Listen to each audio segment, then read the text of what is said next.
Chapter 228. Card name, Greedy Slime Eye. Type, Sprite card. Level, Race, Elemental type. Attribute, Grass. Magic power, 200. Attack, 0. Defense, 0. Ultimate skill, Treasure Sniffing. Treasure Sniffing.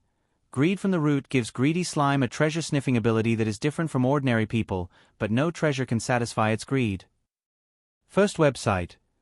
https://m. Vipkanchu. Vipun ordinary blue card, and the only skill it had was still a passive skill. Its race and attributes had not changed at all. Its attack and defense was still 0.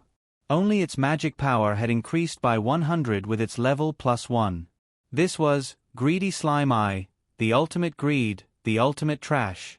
As expected of the advanced form of the trash slime, Dake stared at the only skill of the Greedy Slime Eye, treasure sniffing. He thought that if he had Greedy 2 earlier, would he have been able to avoid many detours when searching for the Valkyrie's treasure? Pew! The jelly-like blue-green slime bounced up from the bed with its extremely elastic body and pounced on Dake's face with a "pah" sound. Its unusually sensitive treasure-sniffing ability made it realize immediately. It had found the biggest treasure here. It's still the same cold touch, but it's more textured. Dake did not push it away immediately. The slime's body seemed to be sealed, but in fact, there was an oxygen cycle inside and it would not suffocate people. It was after turning into Greedy Slime Eye that the original, strengthened stomach acid skill disappeared, so it lost the effect of the mask. Fortunately, this change could only last for 15 minutes. During this time, it could act spoiled as much as it wanted. 15 minutes later, as the effect of Greedy 2 completely disappeared, Greedy Slime Eye turned back into Trash Slime again, but the intelligence that had been activated would not disappear. However, Trash Slime's intelligence level was still around 2.5 for the time being. Although there was an improvement, it did not break through 3.0. This might be because its foundation was too weak. Or maybe it was because Greedy was not the best compatible with it. Although an intelligence level of 2.5 is not bad, it still can't keep up with the majority. Dake felt a little regretful. However, the Greedy Slime Eye with treasure sniffing was obviously a skill that everyone dreamed of outside of duels. I can't be greedy anymore. It was only after the multiform monster carried her baby back to bed that Doc closed his eyes and practiced the Nether Spirit spell for half an hour before naturally falling asleep. As the number of great sins that he could draw increased, his expectations for the Nether God spell also increased, and he became more diligent in his practice. 2 days passed in the blink of an eye. As the first-grade magisters gradually adapted to life in the new semester, a gust of wind blew in the castle. Dake, have you heard? On Thursday night, Dake went to the library to finish his homework. Deanna leaned over and asked. He raised his head slightly, revealing a trace of doubt. Deanna chuckled and said proudly, "You don't know, do you? I heard that we are going to have a new professor." A new professor? Dake's gaze shifted. Tomorrow's magical beast professor? No. Deanna said, "It's the astronomy professor." The astronomy professor? Dake frowned slightly. Astronomy was an interest class in the first grade, and it was originally taught by Dee. However, the current history of magic professor, Ryan Harkes, obviously did not have the ability to do that. Therefore, it was reasonable to hire a new astronomy professor. However, he heard that there was also an astronomy elective class in the upper grade. Was it because the upper grade astronomy professor was too busy to take over? This was possible. Originally, the professors of the Shang Malian Academy did not all work for the salary. Some professors worked for a place to stay, while others worked for the huge resources of the Shang Malian Academy. While they were teaching, they also had their own research projects. The lifespan of a human was limited. Not every professor could treat time as a game like Little Li. They needed to achieve their goals within a limited time. Once they gave it their all, they would feel that there was not enough time. After thinking about it, Dake asked, "Then, is there any news on which professor it will be?" Anna shook her head fiercely.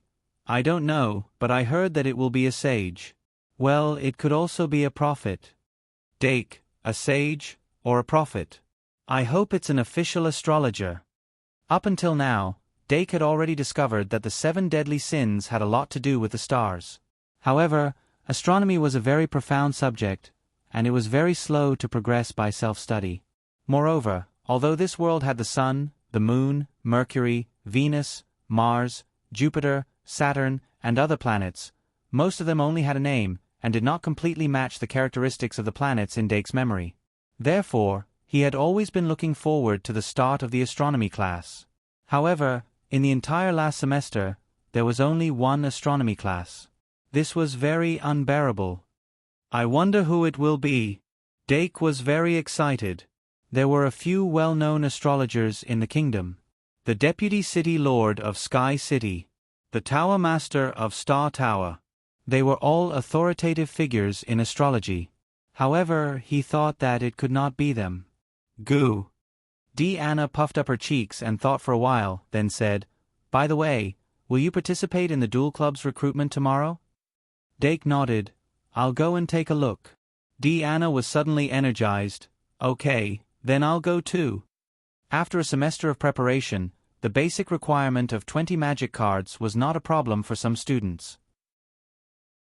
Their problem was, among these 20 magic cards, how many of them were just to make up the numbers. However, for the first-year students, it was already very good to be able to gather 20 cards. If there were a few powerful magic cards among these 20 cards, then it would be natural for them to pass the Duel Club's recruitment test smoothly. To participate in the duel competition and win credits, joining the Duel Club was a prerequisite. Basically, by the second year, more than 80% of the students would join the Duel Club. Even if some of them did not like duels, no one could refuse credits. Unless they really wanted to eat and die, and then not graduate. Dake finished his homework before Anna. After that, under Anna's angry gaze, he resolutely left the library. There was still no familiar figure behind the counter in the library. It was unexpected that he felt a little uncomfortable. It's this time again. The moon seemed to be especially bright in the winter. Dake was walking on the way to the tower of the aristocrat's house. He happened to meet Professor Hex, who was wandering around, so he casually greeted him. Good evening, Professor. It's the dimming? Ryan Hex turned his head. He did not have a bad impression of Dake just because he was the son of the Dove faction's leader. Dake curiously asked, Professor Hex, where are you going so late at night? Hex touched his beard and smiled. I just came here. Since I have some free time at night, I want to familiarize myself with the castle. His prosthetic limb was made of a magic device. It was similar to the limbs of a golem, but it was relatively simple. Moreover, the surface was old and there were a lot of repair marks. According to his current situation, it would be very difficult for him to maintain the prosthetic limb's repair costs. As for familiarizing himself with the castle, it was reasonable. However, it was a little scary to walk in the dark castle like this. Dake thought for a bit and said, Professor Hex, if you need to repair the prosthetic limb, Professor Zayer might be able to help. Hex paused for a second before he smiled happily and said, I already talked to him. When I get this month's salary, I'll get a new pair. Dake. That's good. Professor, I'll go back to the dorm first. Hex. Go. After Dake walked on the bridge to the tower of the aristocrat's house, Hex suddenly stopped smiling and looked around. The Shang Malian castle was bigger than he expected and full of mysteries. After 2 nights of walking around, not only did he not find the way, but he also felt more and more confused.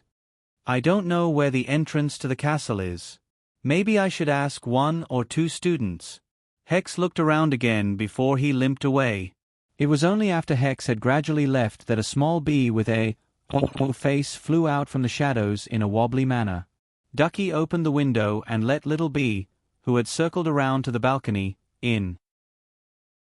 The little bee, which was the size of a knuckle, suddenly expanded and stuck to his face with a plop sound. He quickly pulled the bee off his face and said, Why are you learning to be a slime? You're not breathing. I'm busy. The bee wriggled. Dake asked, Did Professor Hex do anything? The bee shook its head and nodded. Then it formed a mouth and imitated the shape of Hark's mouth as it said something. Doc repeated the words according to the shape of its mouth. He wanted to read its lips, but he failed. Without professional skills, it was actually quite difficult to read the other party's words from the shape of their lips. However, the bee quickly imitated each word. Dake interpreted each word and slowly pieced it together into a sentence. I don't know where the entrance to the castle is.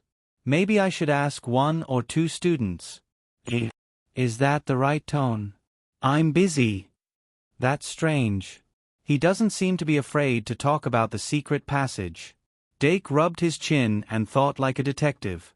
Since he recovered his memory, he had gradually integrated into the environment. He had less and less associated this world with the game. Plus, he wasn't familiar with the game. He could only guess the development based on his understanding of Harry Potter. However, the plot of the Shang-Malian Super XX Academy was just an imitation of Harry Potter. If he blindly used Harry Potter as a reference, there would be a lot of mistakes. Plus, with his arrival, the plot must have changed drastically. Therefore, he had already started to think outside of the fixed plot. However, there was one thing that didn't change much. That was, from the 1st grade to the 6th grade, there was a series of events. Every school year, there would be more or less big events. The Shang-Malian Academy was the big stage for events. Everyone who entered the Shang-Malian Academy was like an actor on stage. They would eventually dance under the spotlight. However, there were roles in the light and in the dark. In such a big environment, Dake only wanted to be a spectator. He wanted to sit in a safe and worry-free room, put on a plate of pastries, make a cup of black tea, and watch leisurely. However, his strength didn't allow him to do so. But then again, had the big event of the 1st grade happened yet? Was the Moon Goddess incident considered a big event? Was the vampire incident considered a big event? Professor Ryan Hux took the initiative to get involved in this mess. Could it be the initiator of a new event? However, didn't Claire also become a professor for 2 months and nothing happened? Therefore, this was actually a false proposition. He should still look at it with a normal attitude. At most, he should pay more attention to it in his daily life. Dake carefully pondered for a while before he extracted today's pride. Adding the stock from last month and yesterday, he had a total of 4 points of pride. In 4 more days, he could start refining Pride 3. He was looking forward to it. Whether it was research or daily life, it seemed to be getting more and more interesting. The next day, Friday, the temperature dropped to freezing point, and the lake leading to Traveler's Street was frozen with a layer of ice. When Dake was running in the morning, he could see someone dancing on the ice through the castle window. The distance was relatively far, and the lake was shrouded in a layer of mist. He couldn't see who it was, but he could vaguely make out the graceful swan-like body. It reminded him of the main character of the stage play, Swan Lake, at the Christmas ball. Today is a good sign. Dake was in a good mood because he saw something good. He returned to the dormitory and sat on the balcony to eat breakfast while opening the Great Sage Daily. He found that the condemnation of the saint in the newspaper suddenly disappeared. It seems that the princess's side has compromised. I just don't know how much the saint paid to quell the impact of this incident. He closed his eyes and thought about it. He felt that this matter was not over yet. The first class on Friday was a duel class. At the end of the class, Professor Cheong-si specifically talked about the rules of the duel club's recruitment. However, before the duel club's recruitment in the afternoon, there was a new class for the 1st graders, Warcraft. As a class that had already appeared in the class schedule last semester, Warcraft hadn't been taught yet. The 1st graders hadn't even seen the Warcraft professor before, so it could be considered a new class. New classes, new professors, and new knowledge. Boys were often interested in all kinds of strange Warcraft, while girls avoided it. The mood before the class was polarized. Of course, there were also girls like Anna who were so excited that they jumped for joy. 2 in 1 4,000. Chapter 229. First-year Magical Beasts was an experiential class. There were no teaching materials for the time being, so there was no way to prepare for it. Dake propped his chin on his hand and looked at the scenery outside the window, bored to death. Only when the bell rang did he turn his head back. But the Magical Beasts professor hadn't arrived yet. Students from the 4 faculties sat in 4 rows in the spacious lecture hall. Most of the students had already stopped making noise when the bell rang, but there was still a small group of people who were laughing and joking. It wasn't until a few minutes later that a large body covered in gray fur forced its way through the front door of the lecture hall that the noise in the lecture hall abruptly stopped. Whoosh! As the large body squeezed through the door, a strong wind blew in with it. A strong smell carried by the wind to every corner of the lecture hall. However, it wasn't the stench that gave people the impression of a giant beast. Instead, it was a strong fragrance, like the strange smell of all kinds of flowers mixed together. The students' expressions changed slightly. Remember the URL? Vipkanshu. VIP even Dake, who was sitting in the last row, couldn't escape the attack of the mixed flower fragrance. Just like all the other magisters, he also subconsciously covered his nose. Then the giant beast turned its face and greeted the students. Good morning, everyone. Oh no, it bit its tongue. Bit its tongue. It bit its tongue. It bit its tongue. Faced with the whispers of doubt from the entire class, a faint pink cloud quietly appeared on the giant beast's rough cheeks. Its eyes began to wander, its hands began to move, and its entire body curled up, abruptly becoming smaller. Even so, it was still abnormally large. Even Professor Pawa Cheong-si, who had 1/16 of the giant bloodline, would look like a child standing in front of it. However, completely different from its appearance, its words and actions were even more childish than a child's. Its voice was soft, like a baby's voice. This made some of the frightened little girls quietly breathe a sigh of relief. Ai Ma, who was sitting in the front row, suddenly raised her hand. Perhaps she felt that the giant beast wouldn't care about her, so she spoke up herself. Excuse me, are you the professor of magical beasts? Yes. The giant beast hurriedly nodded and looked at Ai Ma with eyes full of gratitude. I am the professor of magical beasts, Nini. Ai Ma gathered her courage and asked, Professor Nini, are you a mixed-blood orc? Professor Nini frowned slightly and said softly, Yes. He's a mixed blood of the behemoth tribe. Behemoth mixed blood. Behemoths were royal beast men. As soon as Professor Nini finished speaking, there were more whispers in the classroom. Professor Cheong-si was a hybrid of the giant royal tribe, and Professor Nini was a hybrid of the beastman royal tribe. They really had the style of a Shang-Molian. However, unlike Professor Cheong-si, whose bloodline was mostly human, Professor Nini's bloodline was obviously more orc. She looked like a behemoth without horns and fangs. Other than her more delicate facial features, there were no human features at all. Moreover, she seemed to be quite young. While everyone was puzzled, Professor Nini walked to the podium nervously. After putting the small bag on her back on the table, she finally raised her head and said, Then, let me introduce myself again. I am a professor of magical beasts. Nini, this is my first time teaching. No, but... Just as the little magisters were puzzled, Professor Nini's voice suddenly seeped into a terrifying beast's roar. I will work hard. The power of 10,000 beasts suppressed the entire classroom.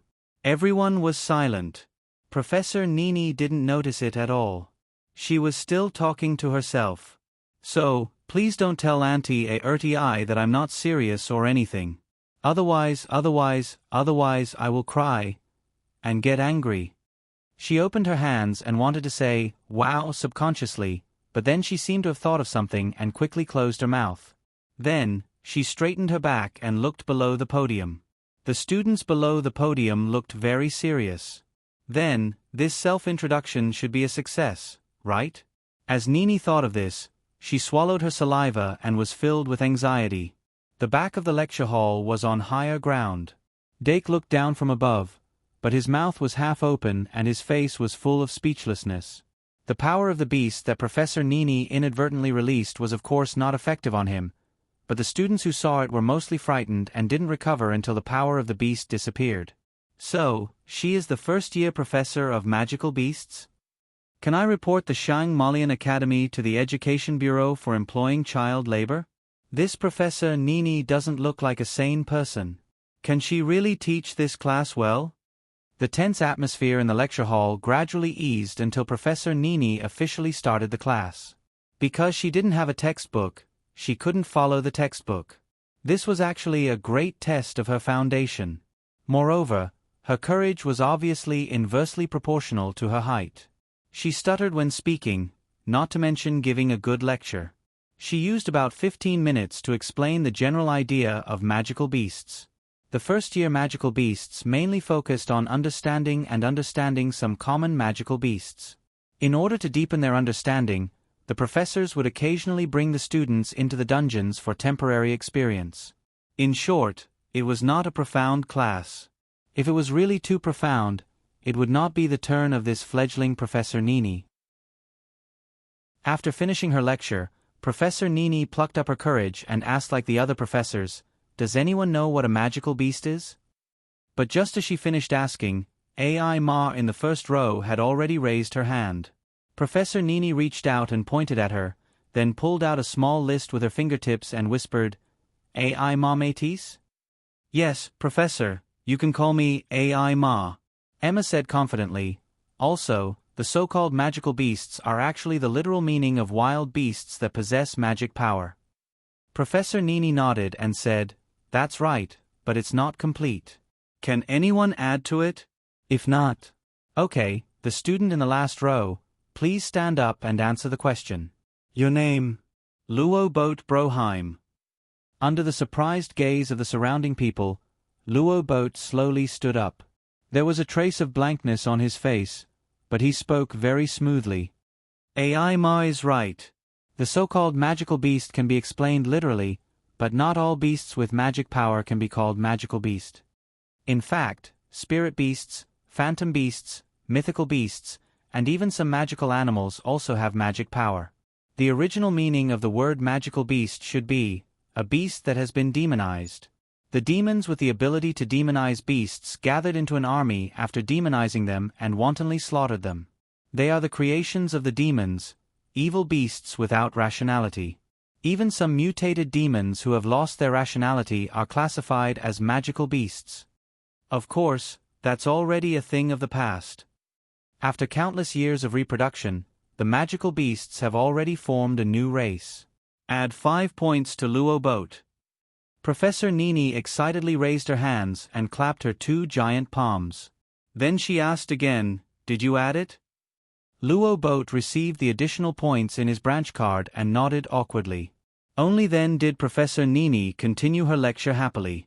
But in her heart, she already had a good impression of this not-so-smart boy. Sure enough, you can't judge a book by its cover. Is this the legendary top student? After Luo Boat sat down, White finally couldn't help but ask, "Luo Boat, where did you learn this?" "Even I don't know this knowledge." Luo Boat was at a loss. "I don't know either, it's like I already knew." White. Luo Boat frowned and racked his brain. "Did I hear it from someone before?" White. "Don't you often run to the barracks? Maybe the veterans told you something." Luo Boat. "Maybe, but it felt really good." White. Luo Boat's sudden enthusiasm didn't attract much attention. After all, not many people knew him well, and everyone had their own strengths. Perhaps he happened to know this knowledge? As for Professor Nini's lecture, it was actually quite boring. However, when the students saw such a big guy using his childish voice and trying his best to impart some knowledge, they unexpectedly felt that it was interesting.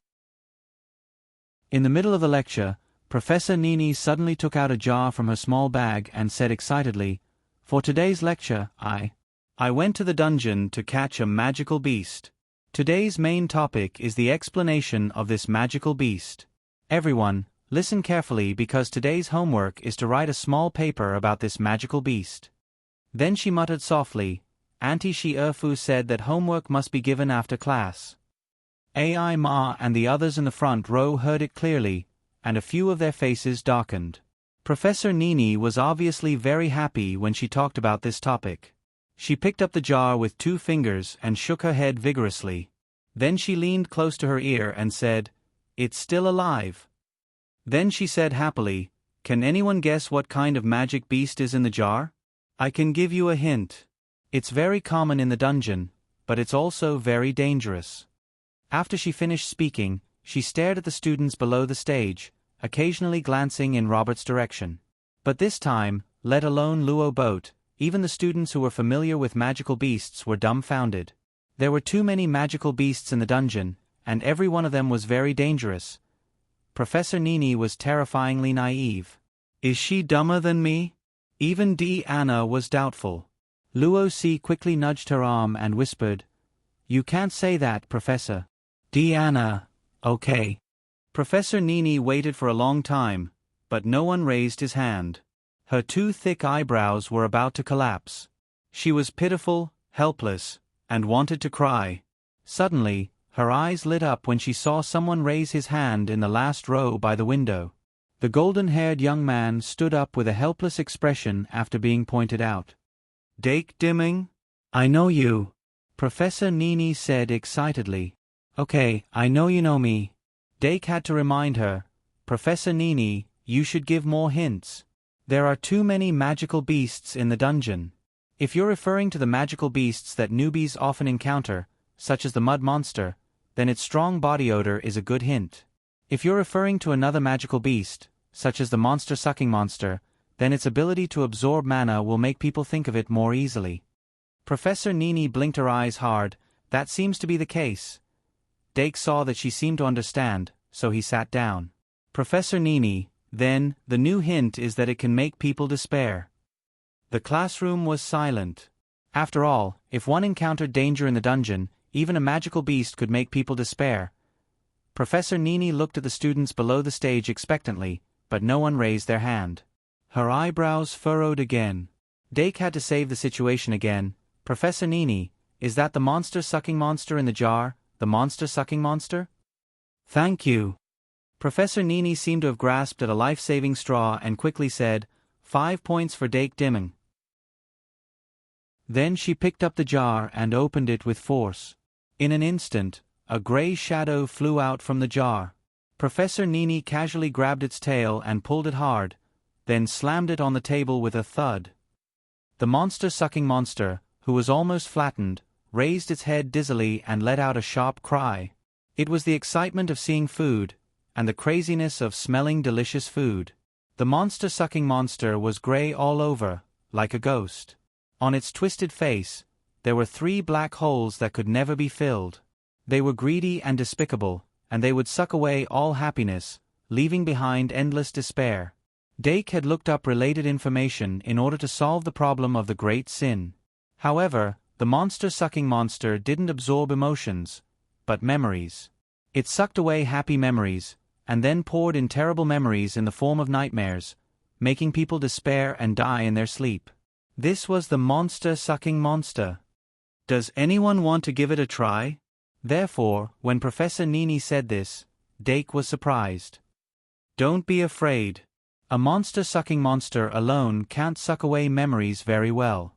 Besides, even if the memories are really sucked away, as long as you squeeze the monster-sucking monster's abdomen like this, you can squeeze them out. Professor Nini said these bold words in a timid tone, then demonstrated by lifting the monster-sucking monster's body upside down, and using 2 fingers to pinch its tail, she stroked it from the tip of its tail to the tip of its mouth. The soul-sucking monster let out a shriek as it was flattened into a thin piece. However, when she let go, it swelled up again. Professor Nini shook the monster-sucking monster and said, "Monster-sucking monsters are very common magical beasts in the underground city. They are very dangerous, but also very fragile. Especially when they are sucking memories, they are defenseless and can be taken away with a single slash. Experiencing the feeling of having your memories sucked away in advance is beneficial for you to deal with them calmly when you encounter them." Her words did make some sense. However, in this situation, even the students of the night college— "Oh my God, someone really raised his hand. It's him, it's him, it's him." Among the humans, there was no lack of courageous warriors who sought death. White Gouda. Let's welcome the hero's son to the stage. Pa pa pa pa. 2 in 1/4/100. Chapter 230. Under everyone's gaze, White took a deep breath and walked out of his seat. During this period of time after joining the church, his stress had been vented, and his mentality had also recovered a little. In addition, the members of the church were basically seniors who were older than him. Although they had psychological problems, each of them was better than the other when it came to teaching. Under their psychological guidance, White gradually realized where his problem was. He was too lacking in subjective ability. Being too passive was the main reason why he failed to succeed in the last semester. At the beginning of the semester, he passively accepted the convenience brought about by his identity. When he was sought after by all the students in the school as the hero's son, although he didn't show it on the surface, his mentality was already floating. After that, he didn't take the initiative to maintain this convenience, nor did he make himself more suitable for this identity. On the contrary, he became less and less like a good student when he was with Luo Boat. Halfway through, he reflected a little, but mistakenly blamed his failure on Luo Boat's influence. Remember, https://m. Vipkanshu. VIP. Although the influence did exist, after all, a person's environment did make them different. But the main reason was that he didn't take the initiative enough. He didn't reflect more on himself, but subconsciously passed the blame, as if he would have become serious and diligent without the existence of Luo Boat. Actually, it wasn't. At the end of the day, all of this was caused by his own personality. Since he was born, he had never really taken the initiative to fight for anything. He had always been going with the flow. Even if there was a time when he set Dake as a goal and wanted to catch up with him and surpass him, in fact, he didn't put in enough effort. If there was any real initiative, it was probably only the adventure of treasure hunting. And now, it was time to change. A new semester, a new atmosphere, was the opportunity. He had to take the initiative to attack and fight for it. Whether it was grades, victories, or the people he liked. Change himself, starting from today. White walked to the podium under everyone's gaze. His thin body stood in the shadow of Professor Nini, but he suddenly felt a little scared. The feeling of sitting in a seat might not be so clear, but when one was really beside Professor Nini, one would find that she was actually so huge. And the toy-like little jar in her hand was actually half the height of a person. As for the soul-sucking monster that she could manipulate at will, White couldn't help but swallow his saliva, and his throat swelled slightly. Is it this big?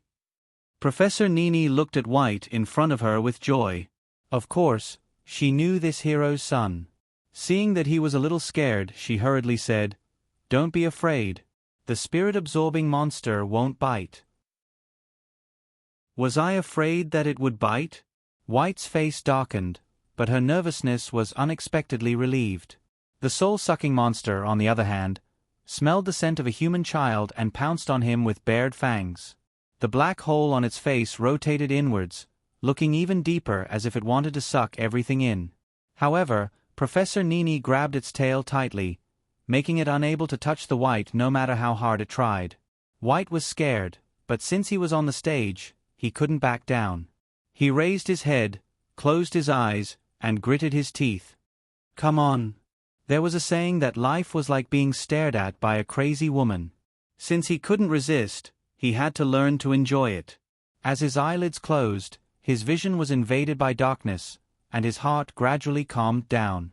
Standing on the podium, White suddenly remembered that when he had just arrived at the academy, he had also stood on the stage in the auditorium in front of all the students and received their cheers. That was probably the second happiest moment in his life. The happiest person was, of course, cracking the hero's secret treasure and obtaining the Holy Sword Curse. When was that? White suddenly opened his eyes. He only saw a gray blur in front of his eyes, and he could only vaguely see the shadows of the soul-sucking monster and Professor Nini. His entire face looked like it was being pulled outwards by something. It didn't hurt, but he felt a little suffocated. Is this the feeling of being sucked by a soul-sucking monster? Surprisingly, it's not that scary. It's not that desperate. Speaking of desperate, White suddenly covered his chest, and his breathing became more and more difficult.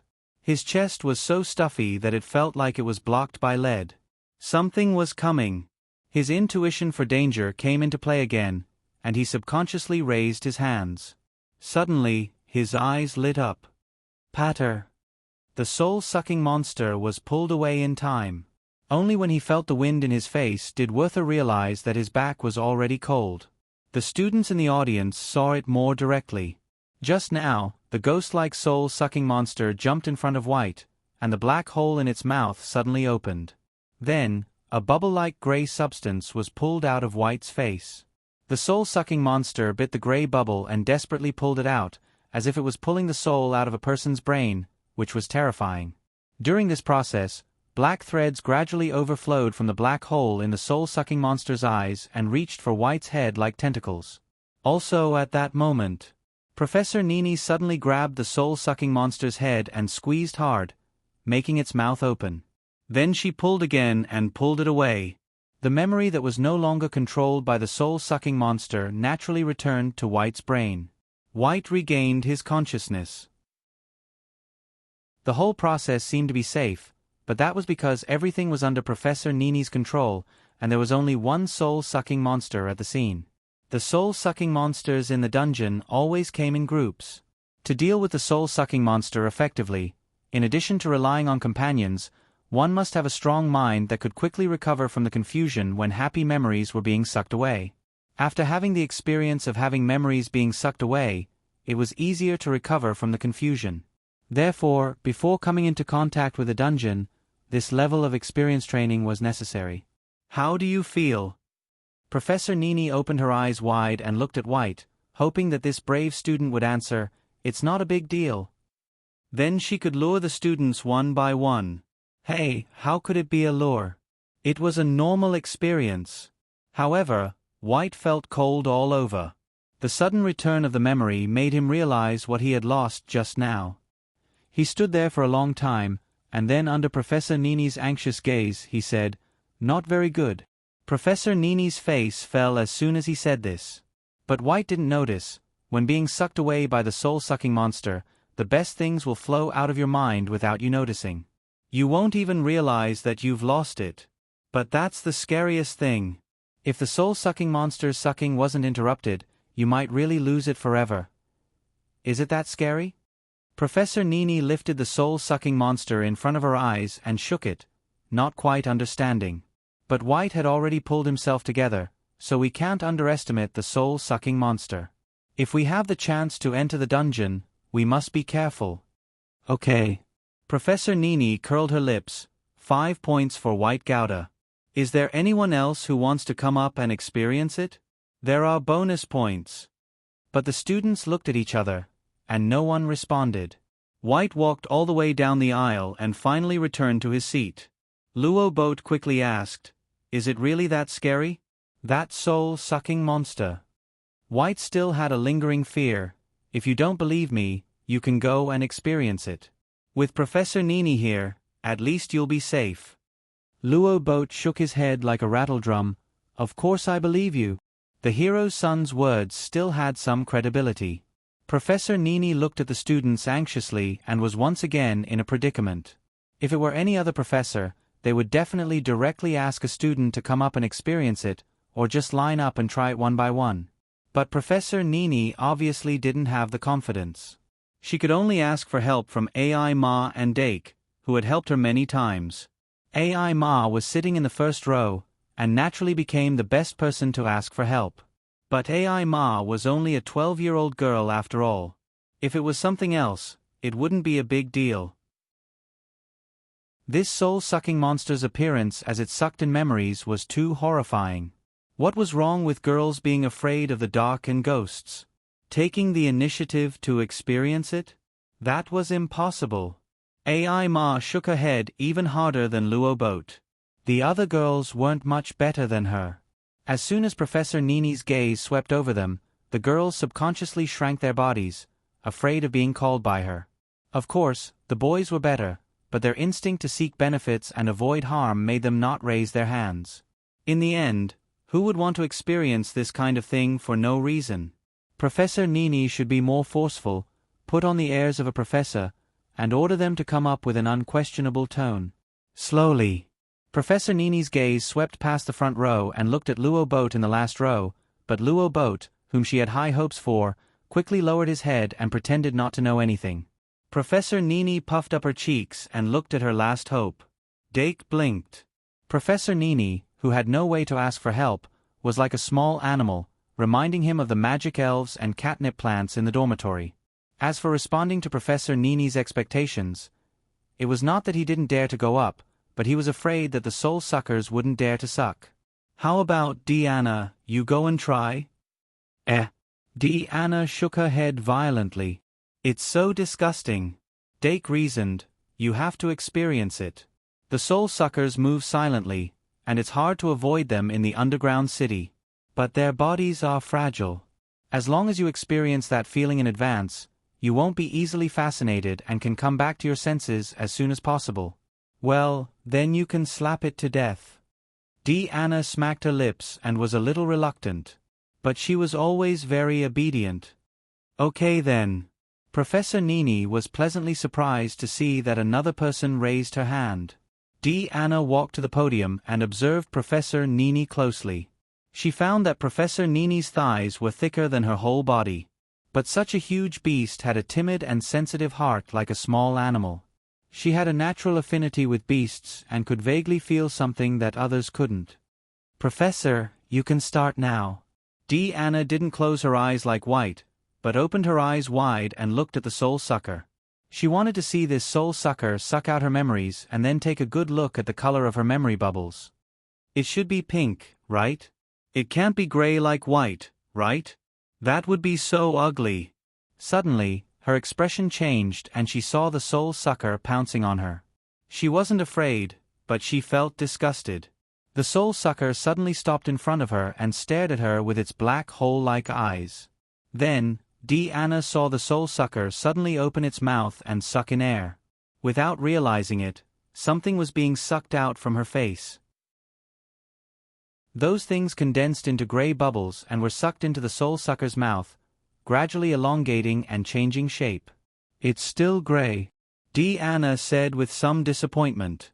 The soul sucker suddenly looked sluggish, and then as if it was humiliated, it suddenly screamed. The black hole vortex in its eyes suddenly accelerated, and the suction force in its mouth suddenly exploded, and its whole head tilted back. The gray memory bubble suddenly became bigger and bigger, bigger and bigger. However, Deanna just looked at the bubble curiously and didn't feel anything at all. As the only pearl in the Great Bear family, she grew up happily under the care of the family elders since she was born. There were just too many happy memories in her head. With the size of the soul sucker, it was impossible for it to absorb all of them. Such a small amount of memory bubbles was just a drop in the ocean for her. The soul sucker seemed to be angry out of humiliation, and the black threads that overflowed from its eyes suddenly grabbed Deanna's head. These black threads would replace the empty memories and create desperate nightmares. However, Deanna's eyes flickered, and she suddenly jumped up and slapped it hard. Slap! A huge force suddenly came from the soul sucker's cheek, and its whole head was smashed into a pancake.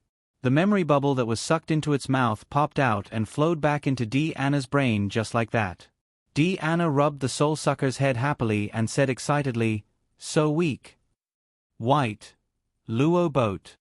AI Ma. Boy. Girl. Poor soul sucker. Fell into the bear's paw. It was so painful that it wanted to die.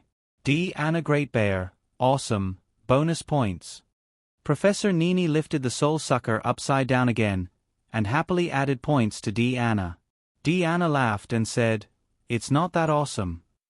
Her performance finally made the students less afraid of the soul sucker. AI Ma, who had rejected Deanna before, gritted her teeth. She thought that if Deanna could do it, there was no reason that she couldn't, so she braced herself and went up to the stage to experience it. Although her face was a little pale when she returned to her seat, she still recorded the feeling of this experience very well. Then, more and more students gathered their courage to go up to the stage to experience it. The soul sucker sucked the delicious food into its mouth again and again, and was forced to spit it out again and again. However, it was still strong and unyielding, and moved forward bravely. Finally, with a boom sound, it exploded. 2 in 1, 4,000 words. Looking for votes. Looking for votes. Looking for votes. Chapter 231. The explosion of the monster was obviously beyond Professor Nini's expectation. Doran, who was on the stage at that time, was so scared that he almost peed his pants. Fortunately, the explosion of the monster was not very powerful. It was more like a balloon than a gas tank. Doran was only blown to the ground by the blast of the explosion. But Professor Nini panicked and quickly reached out to support him. "Are you okay?" Doran was even more scared. Professor Nini's expression froze, and her outstretched hand stopped in the air. She slowly retracted her hand and carefully looked down the stage, only to find that the students all looked lucky. No one blamed her for not being cautious enough. "Phew, it's okay, it's okay." Professor Nini patted her chest and breathed a sigh of relief. Website: https://m Vipkanchu. VIP. Seeing that it was a false alarm, Dake, who had just subconsciously stood up, sat down again. Then he heard Luo Boat on the other side shouting, "Hey, why did it explode? I wanted to experience it." The few boys in front of him also chimed in, "That's right. You didn't even give us a chance. You made us look like cowards." As soon as this topic was brought up, similar voices spread out uncontrollably. Those students who didn't dare to go on stage to experience it suddenly spoke up. Professor Nini blinked and said delightedly, "Really? Then I'll catch another one in the next class." The classroom was silent for a moment. But then, those students who had already experienced it laughed out loud. The atmosphere that had been shocked by the explosion suddenly disappeared without a trace. Only Professor Nini showed a puzzled expression. She didn't understand what they were laughing about. But after a while, the bell rang to signal the end of class. She panicked and quickly assigned the week's homework. "Anyway, that's it.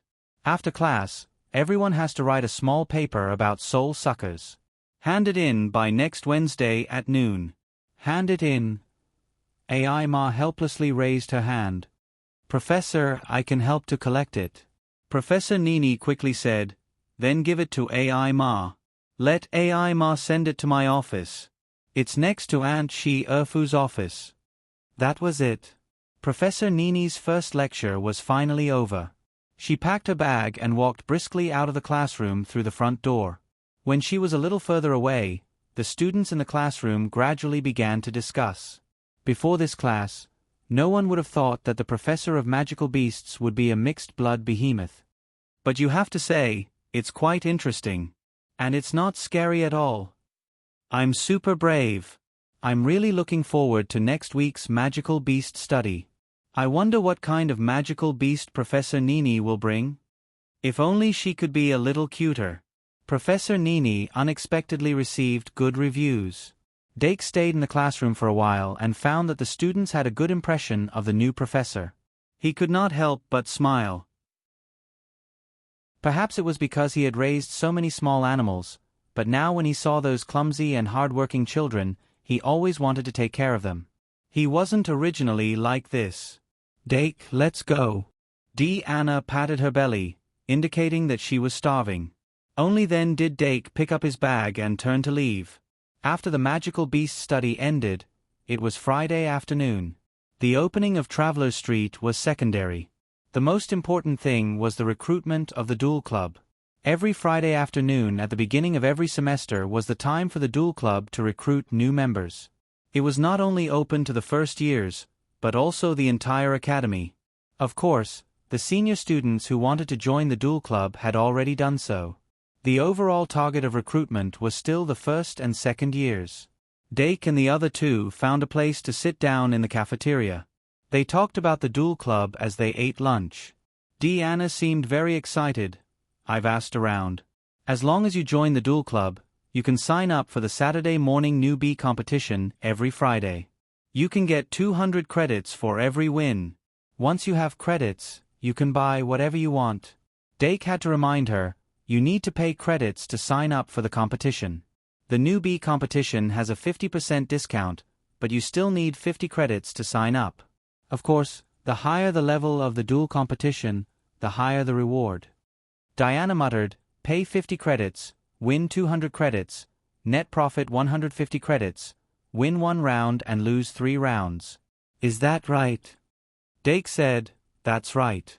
You can get 10 credits for every win. Of course, 10 credits will also be deducted if you lose. After you break 100 credits, you can apply for promotion. If you win 3 promotion matches in a row, you can advance to a higher level competition. Deanna said, so, as long as you win 10 games and pass the promotion match, you can participate in other competitions even if you are not a third year? Dake nodded and said, that makes sense. But winning 10 games is not as easy as you think. Deanna said, I know. After all, in the newbie competition, most of the second years were second years. After signing up for the newbie competition, there was a high chance that you would be matched with a second-year student. And among the second years, there was no lack of strong people like Senior Mary. And if you lost one of the 3 promotion matches, you would have to start from scratch again. Every year, there were countless students who failed miserably in the tribulation matches. If you didn't have the strength to surpass this level, it would be very difficult to advance. But in general, the credit reward system of the duel competition was relatively lax for students. As long as you could maintain a 50% winning rate, you could get a lot of credits as a reward.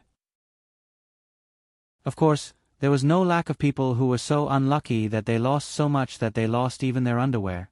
Today was a special day. Most of the students in the cafeteria were excitedly talking about the duel club's recruitment. Although it was not as grand as a festival, it was still a big event in Shangmalian. The duel club was the only club in Shangmalian Academy that was managed by the school. It was independent of the student union, literature club, astronomy club, magic chess club, and other student organizations. It was the only club that could be joined. Every Shangmalian club could register a team in the duel club. The strength of the club's team was the main criterion to evaluate a club. This involved the competition for research resources and the application for club funds. Once there was a dispute between clubs, it also needed to be settled through a duel. Therefore, if a club wanted to be big and strong, it was necessary to form a strong team. For this reason, every time the duel club recruited new members, many clubs would send people to investigate, hoping to recruit the most promising seedlings from among them. At the beginning of every school year, it was the best opportunity for clubs to understand the potential of the new students. Moreover, this year's lineup of new students was especially strong. Whether it was the hero's son, the Valkyrie's son, the sage of the ancients, the bear of the kingdom, or the successor of the House of Dolan, everyone was looking forward to it. After Deanna ate a few mouthfuls of noodles, she turned to Luo Si. You really don't want to try? Luo Si quickly shook his head. No, I can't do it. The duel club is too difficult for me. I'll be your cheerleader. Deanna replied with an oh, and ate a few more mouthfuls of noodles. She definitely wanted to be with Luo Si, but since Luo Si didn't like it, she couldn't force him. She heard that even in the 6th grade, there were still people who didn't join the duel club, and their grades weren't bad. It was understandable that some people didn't like duels or weren't good at it.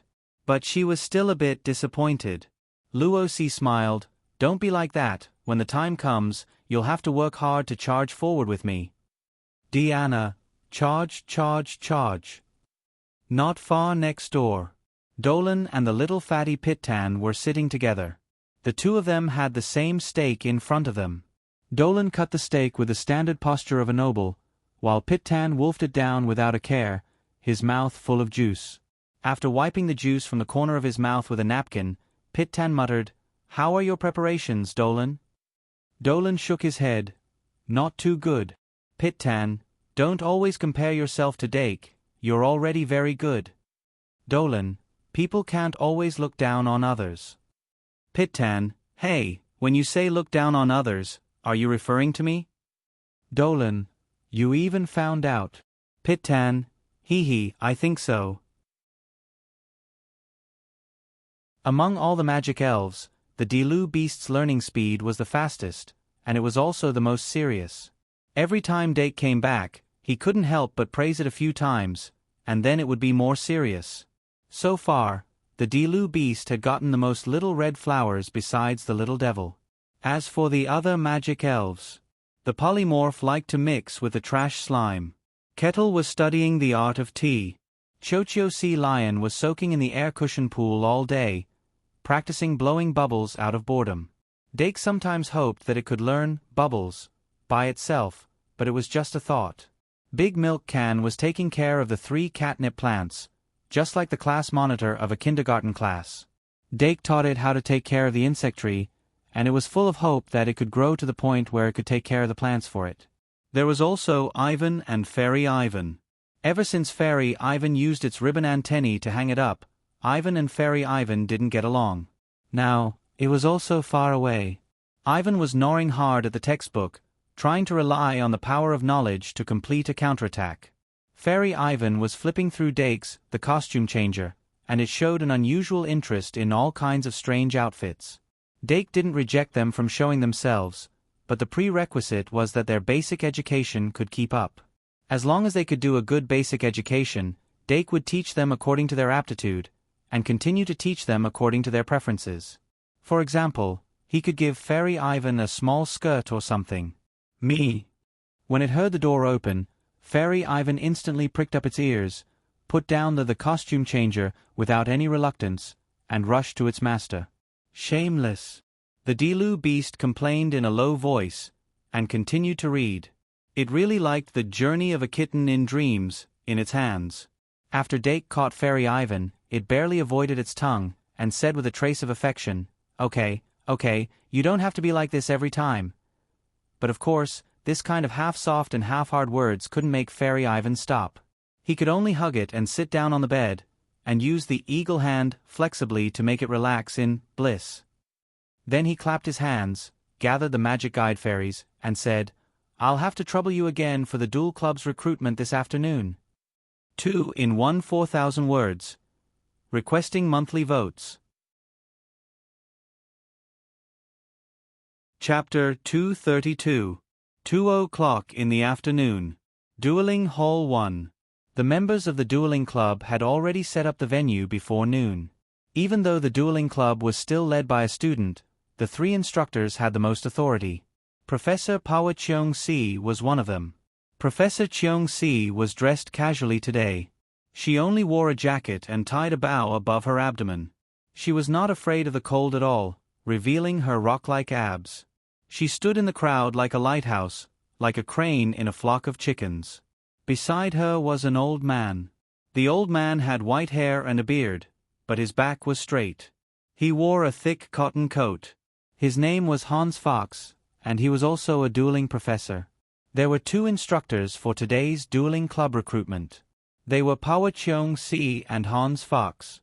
Remember the website, Vipkanshu. 6-inch Will the little dimming you mentioned come this afternoon? Professor Fox rubbed the corner of her eyes. Perhaps it was because of her age, but she felt that her eyesight had been deteriorating recently. She should be coming. Professor Cheong-si crossed her arms in front of her chest and smirked. The competition between professors was very simple. Whoever taught the best students had the loudest voice. Professor Fox had always relied on his seniority to look down on new professors like her. Today, she finally had the chance to do the same to him. The competition between the 2 instructors left the Dueling Club's head speechless. No one liked to be watched by a professor when they were doing something. Although the Dueling Club's recruitment was not a small matter, it was not to the point where a professor needed to monitor it. In the past, the professor would only ask a few questions after the recruitment ended. What was going on today? Is it because the brave one is here? The head of the department felt a headache coming on. He was already in his 5th year and would graduate in a year. According to the rules, he needed to complete the handover this semester and give up his position as head of department. However, he had been a head of the Shang Malian Academy and had successfully stepped down from his position. This would bring him great benefits when he was in his 6th year. The premise was that he had to step down smoothly. Let's hope no one causes any trouble this semester. The head of the duel club was called Joe William. He had red hair, was tall and sturdy, and came from a noble family in a manor. Although his father was a minor noble, his mother was only a maid in a manor, so he was born in an awkward position. The thing that saved his life was the Shang Molian Academy's invitation letter. Now that his mother's status had risen because of her son, she had successfully been promoted from a maid to a noble's wife. He had also finally received his father's approval. Once he successfully graduated and took up his position, he would slowly become a reputable archmage. Then, he would be able to repay his father and raise his father's status. As long as everything went smoothly, he felt that his efforts had not been in vain. Director, can you be a little more confident? If a person doesn't even dare to admit his own excellence, then what's the difference between living and cooking? The vice president of the duel club, Enea Knight, had a look of disappointment on her face as usual. Enea Knight, who came from a family of knights, was a student of the Knight Academy, just like Minister William. Enea was selected by William when she was in her second year and was promoted to vice president when she was in her third year. Now, she was in her fourth year. When Minister William stepped down, she would become the new director of the duel club. Enea was different from the indecisive Joe William. She was decisive, confident, and tenacious. She had completely inherited her father's personality. Enea's hair was yellow and tied up in a ponytail. She had a heroic spirit between her eyebrows. Even standing beside the tall and sturdy William, it was hard to hide her tall figure. In short, she was a very attractive woman. William scratched the corner of his mouth and helplessly said, "How am I outstanding? Other than being a little more hard-working than others, my physique is a little better, and I can stay up late."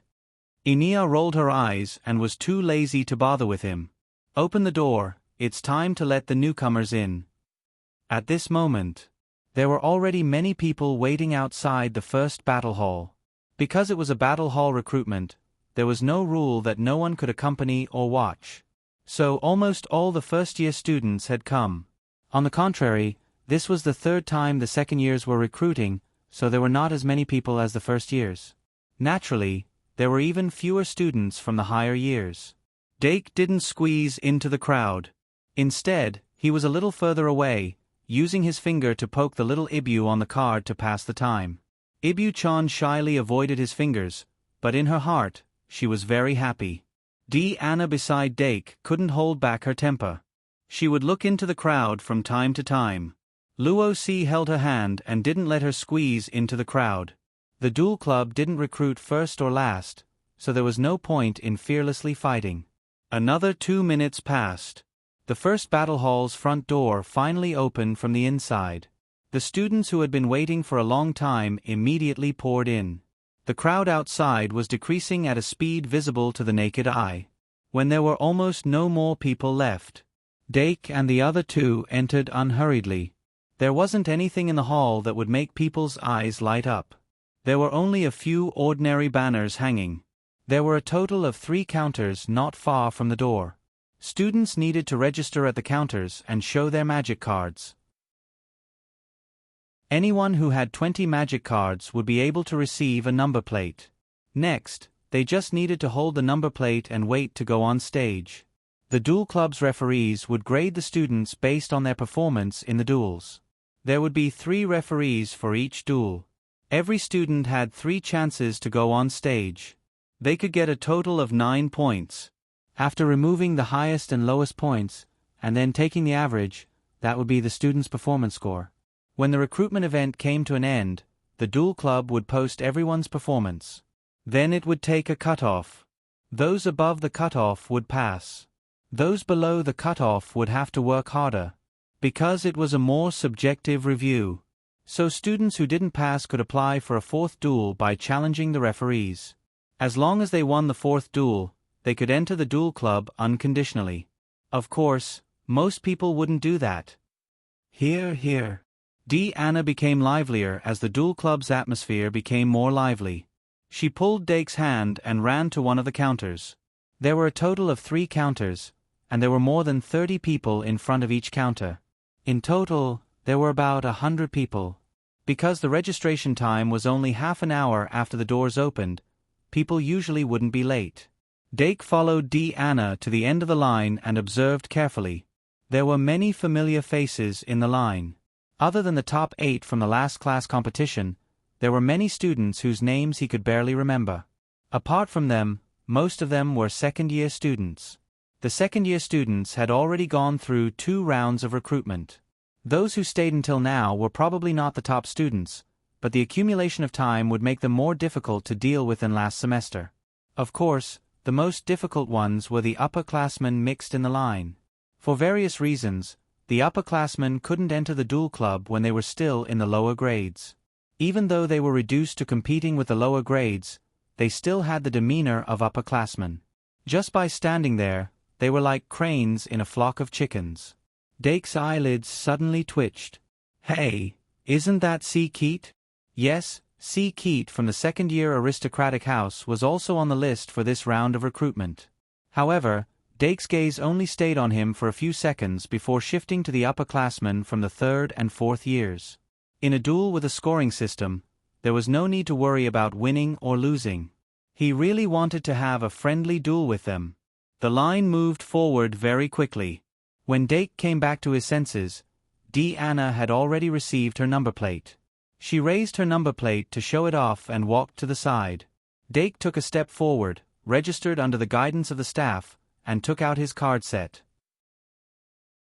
There was a fundamental difference between a magic card that had been refined and an unrefined one, and it was extremely easy to identify. The staff only asked him to show the back of his card, and counted to 20 to pass. This is your number plate. I wish you luck. Thank you. Dake took the number plate and looked at it. It was indeed a lucky number. 666. 2:30. The flow of people suddenly surged. Dake's mind moved slightly, and he followed the flow of people forward. When the flow of people stopped, they had already arrived in front of a high platform. The boy on the high platform was wearing a proper school uniform, and his hair was meticulously combed back, but his vermilion hair still showed off his personality. However, he was actually a very introverted person. Good afternoon, I am Joe William, the current director of the Duel Club. William first introduced himself, and then he entered the routine segment of his speech. His language was very infectious, and it made people's blood boil just by listening to it. But after listening to it for a while, it was just that. It was nothing more than that, friendship first, competition second. Come on, this is a duel club. A duel club where the winner takes all, and the loser eats the dust. Perhaps even William himself didn't believe this when he said it. However, this kind of speech was still good for the moral education of the lower grade students. After he finished his speech, it was Deputy Minister Enia Knight's turn. Enia immediately announced the rules of the recruitment competition, but it was a typical hero is judged by victory and defeat, which completely contradicted William's words. The rookie duels will be held in 4 venues at the same time. Friends and family can watch, but please don't do anything that will affect the performance of the contestants. Finally, I wish you all a victory. Oh, it's finally over. Diana covered her head with her hands and gave a sudden jerk to make herself more alert. You can't take it anymore? Dake couldn't help but laugh. Let's look at the competition schedule first. While the director and deputy director of the Duel Club took turns to give their speeches, the order of the first round of duels had been arranged, and the competition schedule was posted on the bulletin board. When they arrived, the bulletin board was already surrounded by people. Anna suddenly complained, "What do we do?" "Salad." Luo Si came out of nowhere and said with a smile, "I've already looked at it for you. Anna is in number 123, right? Venue 1, the 3rd round. Dake is also in Venue 1, but it's the 6th round. Dake, damn, we're going to have to wait." Luo Si, the smart ones have already taken their seats in Venue 1, the dumb ones are just scratching their heads. Anna, idiot. Omega. Outside the first venue, there was only one long bench. At this moment, there was a lonely small bag on it. This way of taking up seats was normal, but it was unavoidable for people to dislike it. Therefore, Luo Si quickly returned to the bench and pulled Dake and Anna over. As soon as Dake sat down, he saw Professor Cheong Si and Professor Fox sitting at the judge's table. He immediately realized that it wasn't a coincidence that he and Anna were placed in Venue 1. Sure enough, not long after, White and Luo Boat appeared in his field of vision. Then, Saraswati, surrounded by her friends, also arrived at Venue 1. Then, even AI Ma came over with 2 friends. Can't you at least cover it up? Dake smacked his lips, put the bag on his knees, and counted the cards. Sprite cards, Fantasy Beast, Ibu, Fantasy Beast, Ever-Changing Monster, Trash Slime, Curse Cage, Little Demon Beast, Ball Sea Lion, Kettle Kettle, Hawkman Wrestling, Delu Beast, Milk Can, Fairy Ibu, Magic Cards, Happy Card, Pride Eye, Pride 2, Old, Pride 2, New, Greed 2, Bliss 3, Month, Bliss 3, Magic Bullet Curse, X2, Push Curse, Obstruction Curse, X2, Fade Curse, Flicker Curse, X2 Item Cards, Energy, Potion, X5, Silence Potion, Reveal Powder X2. There were a total of 25 types and 33 magic cards. According to the rules of the newcomers' competition, the number of magic cards in a set could not be less than 20, and could not be more than 40. Duelists would usually choose the middle number, which was 30 cards. In addition, one could not have more than 3 magic cards of the same name at the same time. In short, with 20 cards as the minimum, the only 10 magic sprite cards must all be used, and the rest can be adjusted as appropriate. This is the first time the competition is official. I'm getting more and more excited. On the judging panel in Arena 1, Professor Fox tried his best to open his eyes and stared down for a while. Then, he pointed at someone and said hesitantly, "Is that Dake dimming?" Professor Cheong Si paused for a moment, and then said helplessly, "Professor Fox, I know a very good spectacle maker." Professor Fox immediately responded, "Okay, that's the future hero." "I know. What about the Valkyrie's son?" "He's sitting there." Professor Cheong Si pointed at someone who was sandwiched between 2 girls. Fox blinked and confirmed that he was not mistaken about the hair length of the 2 girls. He then said happily, "Oh, he's a little like that kid." 2 in 1 4,000 looking for votes. Chapter 233. As the recruitment competition was about to begin, more and more people entered Hall 1. They avoided the initial peak of the crowd and left the space for those who needed it. Then, they slowly walked in. I've watched too many high-end games. It's also interesting to watch the newbies fight each other occasionally. I wonder how many first-year students will join the club this year. Last year was so bleak. It's obviously different this year. Look at the clubs over there. They're already trying to recruit people. They're really something. They always wait for people half a year in advance. This is called seizing the opportunity. Can they really wait until next school year to have more? True. Those who were watching couldn't win against those who were actually doing something. All the clubs were already waiting for the competition. Remember, https://m Vipkanchu. Vip. In order to show the superiority of their clubs, every club that intended to recruit new members would raise their signboards full of slogans high up, as if they were afraid that the first-year students with potential would not see them. However, among all the big signboards, the Veteran Literature Club only raised a small signboard, and it was raised upside down. It's just a formality. Don't mind it. There were only 2 members of the Literature Club who were in charge of recruiting new members. One was Winnie Scarty, who was once invited by the eldest princess to dance at the Halloween ball. The other was AI Ma's dance partner at the Halloween ball, a third-year senior, Helena Tracy. Winnie wore black-rimmed glasses, had shoulder-length black hair, small facial features, quiet and wise. She was a serious literary girl who never left her books. Helena, on the other hand, was more valiant and stubborn. She often argued with AI Ma about some literary issues. Of course, the more they argued, the better they got. The main target of the Literature Club this time was Sarah and AI Ma. one from the School of Magic and the other from the School of Knights. The two of them were in charge of one each. Helena was obviously very confident. Her tone seemed to be saying that as long as she asked, AI Ma would join the literature club even if it meant losing money. Winnie, on the other hand, was quite distressed. After all, she didn't know Sarah at all. However, she had to do the president's mission. The two of them arrived near Hall 1 and saw the brown-haired girl go up the contestant stage. "Over there," Helena called out and quickened her pace. When she arrived at Arena 1, she suddenly realized that AI Ma's opponent was a familiar third-year student. "Isn't that Angelia? Why would she appear at the Duel Club's recruitment competition?" Helena's face was filled with astonishment, and she didn't feel very good. Winnie, who was right behind him, thought for a moment and said, "Let me think. She mentioned last semester that the books she wanted to read were getting more and more expensive." Helena slapped her thigh and grumbled, "Just tell me if you can't afford it. Why don't we just buy them when the club updates the library?" Winnie said, "She doesn't like sharing a book with others." Helena, "Women are so pretentious." Winnie was speechless. Helena, forget it. I'm quite curious about her strength.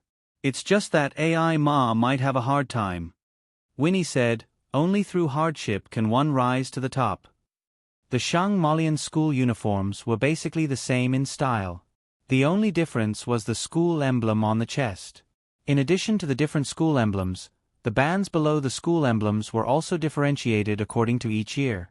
The first-year uniforms only had 1 star, the second-year uniforms had 2, and so on. The third-year uniforms naturally had 3 stars. So when Angelia appeared, everyone could tell that she was a third-year student at a glance. First year versus third year?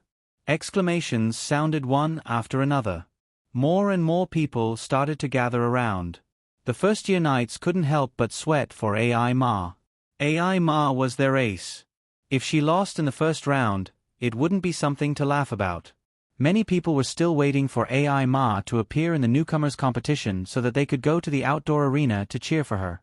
If she unexpectedly lost, it would be awkward. She would probably be suppressed by the aristocrat house for the entire semester. So when AI Ma stepped onto the red team's platform, she suddenly heard the cheers from below. She was slightly stunned and then felt a little shy. Her initial fear of the third-year students suddenly disappeared. AI Ma, you have to do your best. AI Ma patted her cheeks and suddenly focused her eyes.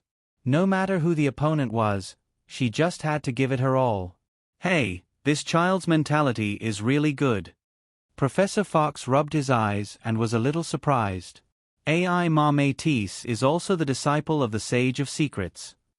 Professor Cheong Si didn't hide his pride.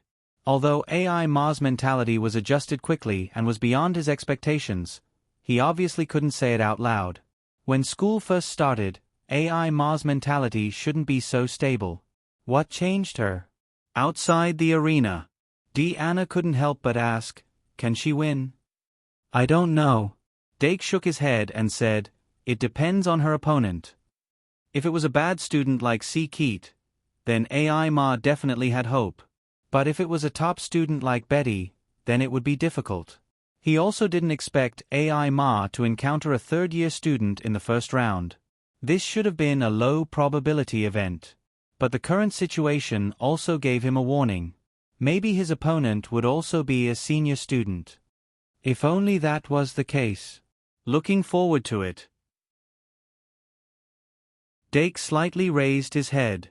The two sides on the platform were using the loudspeaker to communicate. AI Ma very politely said hello. Angelia only replied, "Hurry up."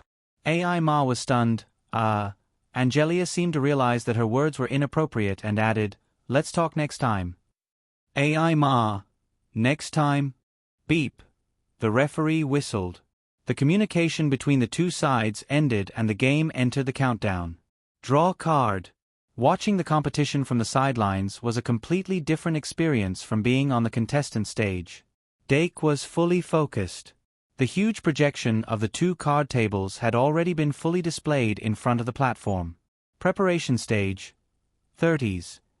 The above words were displayed directly above the card table. And at the top left, the current magic power of the magic ball was displayed, 2000.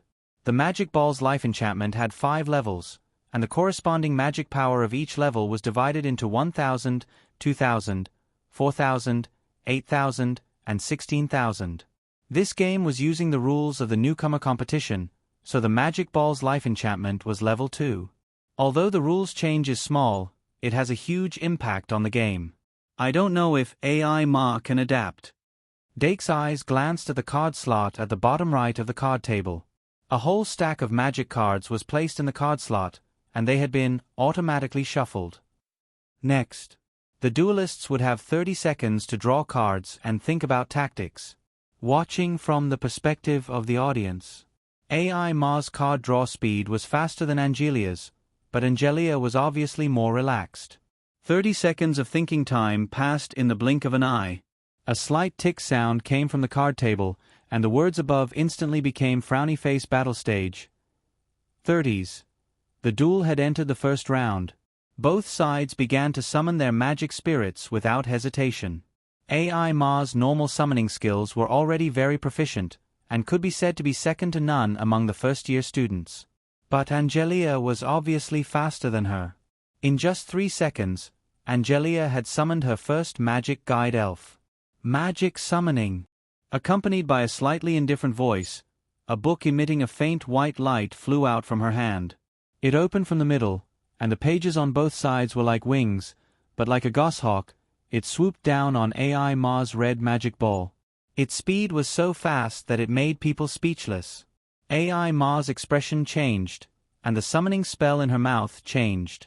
The length and width of the 30 by 20 space was nothing in front of real speed. When AI Ma summoned the gold beast, Angelia's bookworm had already fiercely pecked at the red magic ball. 20001900, but the magic ball's mana only decreased by 100 points. It's just a 1-star magic spirit with nothing but speed. The first-year students of the Night Academy breathed a sigh of relief. The speed and momentum of the bookworm almost made them think that AI Ma was going to be killed in one hit. Woo! Lucy, hold on to me a little. Susan leaned on Lucy's shoulder, feeling her legs and feet were weak.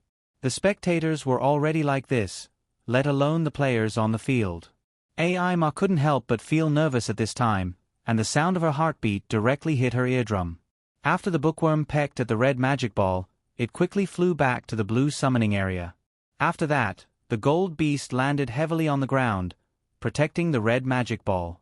But before AI Ma could relax, Angelia's bookworm suddenly shook, and then its figure blurred, and when it became clear again, it had split into 2 books. On the blue player's platform, Angelia had already raised a magic spirit card in her hand high and began to chant the spell of sacrifice summoning. At this time, suddenly, someone noticed. The bookworm card shown in the projection wasn't a 1-star card, but a 2-star card. It's a 2-star magic spirit. Dake, who was outside the field, couldn't help but show a surprised expression. The surface of the magic card could reveal a lot of information. The card name, level, race, attribute, mana, attack, and defense. Other than the skill information, the basic information was directly indicated. Angelia's bookworm had 1,000 points of mana, which was at the peak of 2-star level, and 100 points of attack and defense. Judging from its performance just now, its extremely fast speed was another hidden advantage of it. But only 100 points of attack and defense were weak, but it seemed to be enough to trigger a certain mechanism. Dark had a feeling that the bookworm's peck on the magic conducting ball had to have some kind of meaning. It was very likely that it was that peck that triggered the ability of splitting. And the bookworm that it split from might have the 3 measurements lower, but it was obviously a 2-star magic spirit. In just a few seconds, Angelia had already created 2 2-star beasts. With 2 2-star magic spirits, of course, she could use the sacrificial summoning spell to directly summon a 4-star magic spirit. Card name, bookworm. Type, spirit card. Level, race, fairy species. Attribute, fairy type. Mana, 1000. Attack, 100. Defense, 100. Killing skills, worm suck, infinite library, and Angelia was very proficient in using the sacrificial summoning spell. The summoning speed was even faster than AI Ma's usual summoning spell. Seeing that the sacrificial summoning circle had already appeared in the blue team's summoning area, even Minister William of the Duel Club was shocked. Why did a student with such ability only join the Duel Club in the second semester of the third year? Those credits that can be picked up everywhere, isn't it good? Sure enough, the thoughts of a genius are not something that an ordinary person like me can understand. Enia stared at him again. She didn't expect a shark to appear in the recruitment competition. But this time, she could only blame AI Ma's bad luck. Originally, although they had done some tricks according to the guidance professor's instructions, they had only transferred a few first-year students to Venue 1. The rest were still randomly matched. She could only hope that the pitiful first-year students would not be unable to recover after being beaten up by the upperclassmen. When Angelia summoned the 4-star magic spirit, AI Ma's usual summoning spell had just finished its cooldown. She only had a lone golden beast in her field. A golden beast with 1,000 mana, 1,300 attack, and 1,500 defense. It was also one of the top 3-star magic spirits. But facing a 4-star magic spirit that was a level higher, it was not a match at all. AI Ma had many methods to strengthen the golden beast, but because of the insufficient summoning speed, she could not use them. When she finally summoned the second magic spirit, the golden beast had already been defeated by Angelia's 4-star magic spirit. Even the red magic ball had already fallen into the hands of the 4-star magic spirit. As a result, her second magic spirit could only watch as the other party completely shattered the magic ball's life barrier. This duel, from the beginning to the end, did not even last a single round. In a short 30 seconds, everything was over. AI Ma was the face of the first-year Knight Academy, but in front of this third-year senior, she could not resist at all. Her failure not only caused her own emotions to fall to the bottom of the valley, even the first years lost their initial excitement. Shang Molian had a strong competitive atmosphere. There was competition between schools, grades, and clubs. Sometimes, the students would be hostile to each other, and sometimes they would unite against a common enemy. While the first years were silent, the 3 judges at the judging panel had already started to score. The score was based on a 10-point system.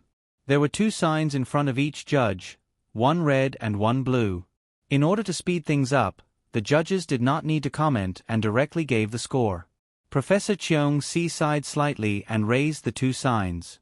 Blue side Angelia, 10 points. Red side AI Ma, 5 points. Professor Fox glanced at her and raised his sign as well. Blue side, 9 points. Red side, 3 points. The other 5th-year judge was under a lot of pressure beside the 2 instructors, but he still braced himself and completed the task of giving the score. Blue side, 10 points. Red side, 6 points. 2 in 1/4/150. Looking for monthly votes, believe it and you will get it. Chapter 234. 5 points, 3 points, and 6 points? Dake thought for a bit and understood the scoring criteria of the judges. Professor Cheong Si's scoring was a bit subjective, Professor Fox was more strict, and the only student judge gave the most standard scores. AI Ma did lose the duel, but that was because her opponent was too strong. She couldn't be blamed for this. In these short 30 seconds, she had already done everything she could.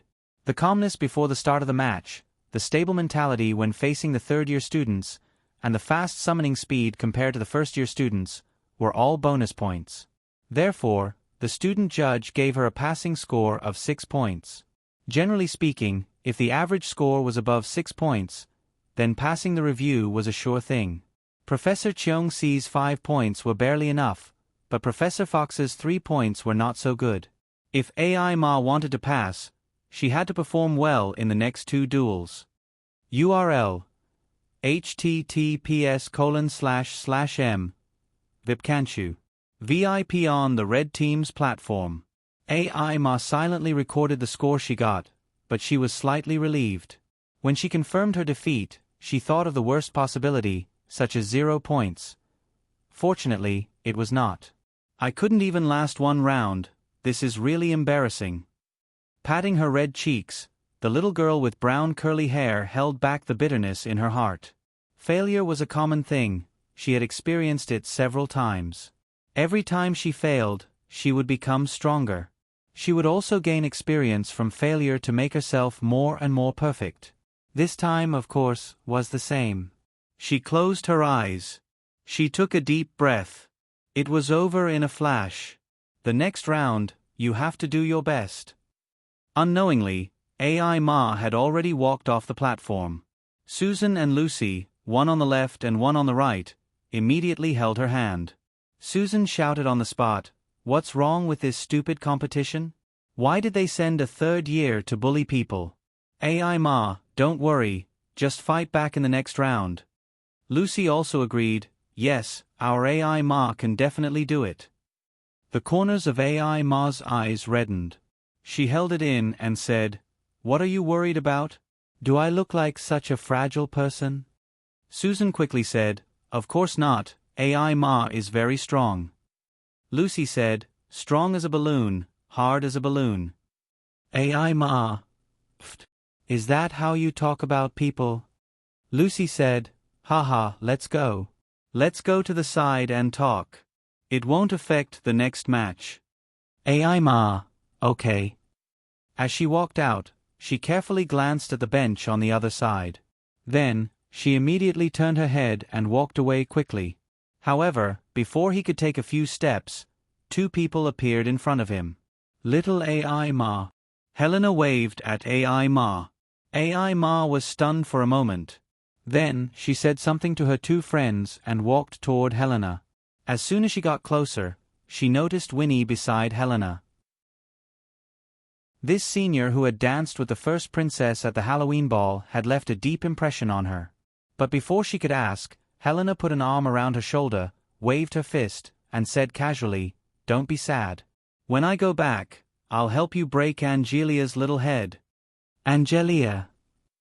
AI Ma came back to her senses. "Is that the senior just now?" Helena nodded with a smile. Angelia Hudson, a third-year student of the House of Fools and a member of our literature club. AI Ma frowned slightly. "She's from the House of Fools?" Helena said, reserved and low-key. "That's how the House of Fools is." Then, she introduced Winnie to AI Ma. This is also a third-year senior, but she's from the School of Magic. Her name is Winnie Scotty. AI Ma nodded. "Yes, I know.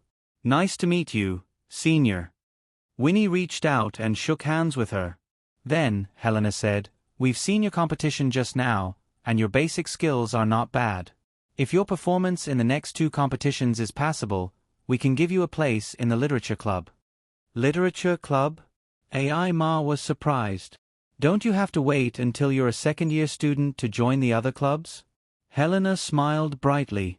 "It's called a pre-order ticket. The first year is the time to lay the foundation.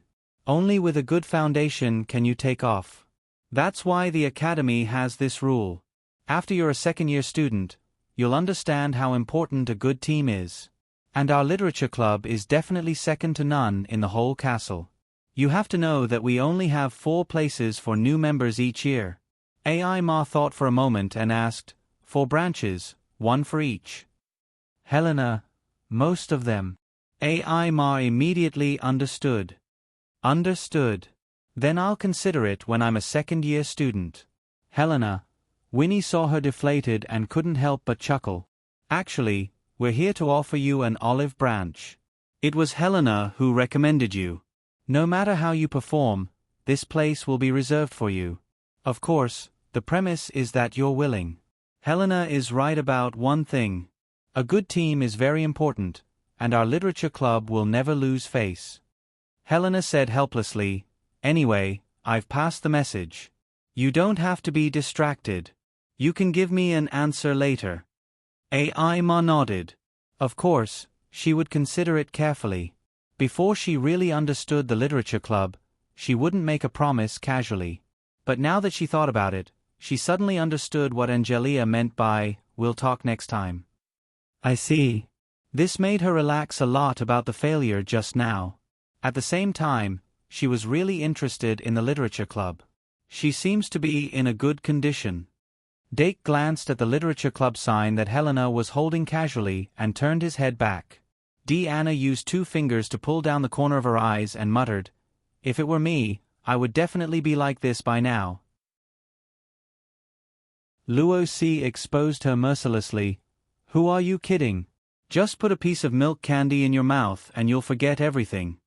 Anna smiled and said, "It's because the milk candy is so delicious." The 3 of them continued to look at the arena.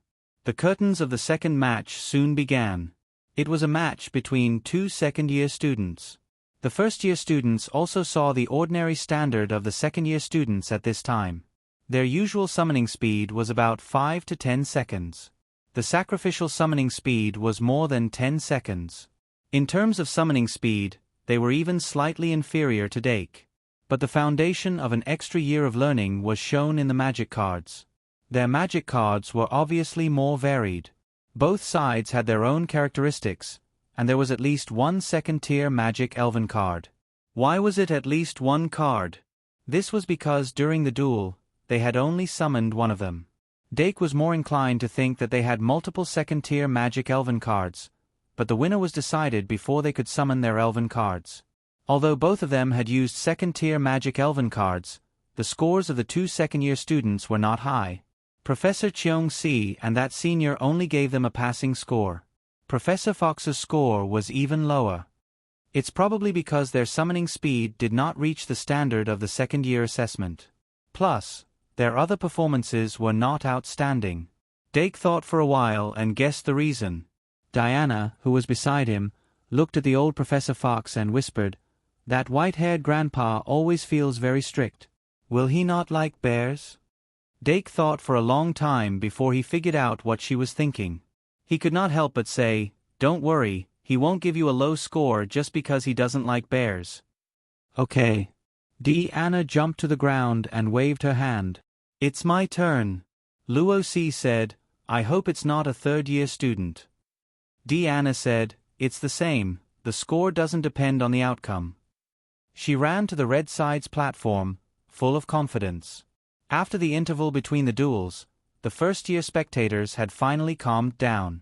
The Aristocrats Academy students were refreshed, ready to shout a few words when Anna gained the upper hand. But as Anna walked onto the stage, her opponent also walked out from the crowd. It was a second-year student. First year versus second year. This was not rare in the recruitment competition. Because the gap between the 2 sides was not big, the 2 sides could usually fight back and forth. Of course, the second-year students had a higher winning rate. The first-year students of the Aristocrats Academy had learned their lesson from the Knights Academy, so they restrained themselves when cheering. On the other hand, the second-year student's friend was full of energy, looking at the first-year students with disdain. Yes, they were obviously from the Knights Academy. The 2 academies had been at odds for a long time. Even if they had a good personal relationship, once it involved the competition between the 2 academies, they would instantly fall out. All friendship would have to wait until the winner was decided. However, the situation was stronger than the person. The first-year students of the Aristocrats Academy gritted their teeth, but they had no confidence in winning, so they could only wait. Both sides, please enter the stage as soon as possible. Under the urging of the referee, the second-year student of the Knights Academy finally stepped onto the blue side's platform. He activated the card table and said through the loudspeaker, "You're so small, how can you participate in the competition?" Anna was originally happy, but when she was suddenly asked, she was stunned and confused. What does being small have to do with participating in the competition? The second-year student scratched his head and asked, "I can't even reach the table, how can I play cards?" Anna put her hand on the card table and asked doubtfully, "Can I reach it?" Pfft. Dake, who was outside the arena, almost lost his composure. Luo Si asked curiously, "Is this the kind of trash talk that Professor Cheong-si used to talk about?" Dake shrugged. "Maybe." Luo Si suddenly said, "The professor said that during the preparation stage, you can use your words to influence the opponent's mentality. This is also a kind of tactic. But this is the first time I've seen real trash talk. Isn't he afraid of being disliked? Dake, maybe he's already disliked enough? Luo C. That's true. The second-year student was indeed restrained. Under the gaze of the two professors, he didn't dare to say too much. But this level of trash talk was nothing to Deanna. She didn't take it seriously at all. After putting the cards into the card slot, Deanna took the initiative to ask, "By the way, what's your name?" The second-year student said, "Marjorie Gresham." "What about you?" Deanna shook her head. "I'm not telling you." Marjorie was stunned. "Then why are you asking for my name?" Deanna shook her head and said, Deanna, don't kill nameless people." Marjorie held it in for a long time and suddenly realized that this guy's name was Deanna. Beep. The referee's whistle interrupted the conversation between the two of them. The competition entered the second half of the preparation stage. Preparation stage, 30s. Deanna energetically took out 5 cards from the shuffled deck. Then, her eyes lit up as she found the Spirit Bear in her hand. As a light-type undying species, the Spirit Bear was a special magic elven card with attack power that exceeded the standard 3-star standard. This Spirit Bear could be said to be Deanna's trump card. She didn't hesitate and took out a corner of this Spirit Bear. Tick. The 30-second countdown ended quickly. The duel entered the battle stage. Deanna immediately began to summon the Spirit Bear. Her usual summoning skill was only within 10 seconds, so it couldn't be compared to Dake and AI Ma. However, the second-year student opposite her, Marjorie, wasn't a particularly outstanding student, so the gap between the two of them wasn't too big. As expected, Marjorie also used a full 8 seconds to summon the first magic elven card. The usual summoning skills of both sides were completed almost at the same time. "Come out, long-necked camel. It's decided to be you, Spirit Bear." The light from the magic card fell on the summoning area on both sides. 2 large beasts appeared in the light. Deanna's Spirit Bear was 3 meters tall even when it was on all fours. Its body was emitting a blazing white light, and its eyes were showing the depth of the vicissitudes of life and the kindness of old age. On the other hand, Marjorie's long-necked camel was like a camel without a hump, but with a long neck and a short elephant trunk. This kind of ancient animal only existed in ancient documents and fossils before the birth of magic technology. However, it was now known to the world as a magic elven card. Among the 3-star magic elves, the long-necked camel was a powerful creature that wasn't inferior to the troll in terms of size and measurements. If one had to say something, it was just that its agility wasn't as good as that of the troll. Marjorie was very confident in his long-necked camel. With 1,500 points of attack and 1,400 points of defense, it was difficult for it to be a match among the 3-star magic elves. Heavy armor charge. Crush it. Under Marjorie's command, the long-necked camel suddenly accelerated and charged towards the Spirit Bear like a heavily armored chariot. Its huge body caused the ground to shake with every step it took. Roar. Facing the approaching giant beast, the kindness in the Spirit Bear's eyes disappeared, and it charged towards it without fear. Boom! There was a loud noise. Marjorie's face suddenly changed. 2 in 1 4,000 words. Vote monthly and you'll get it.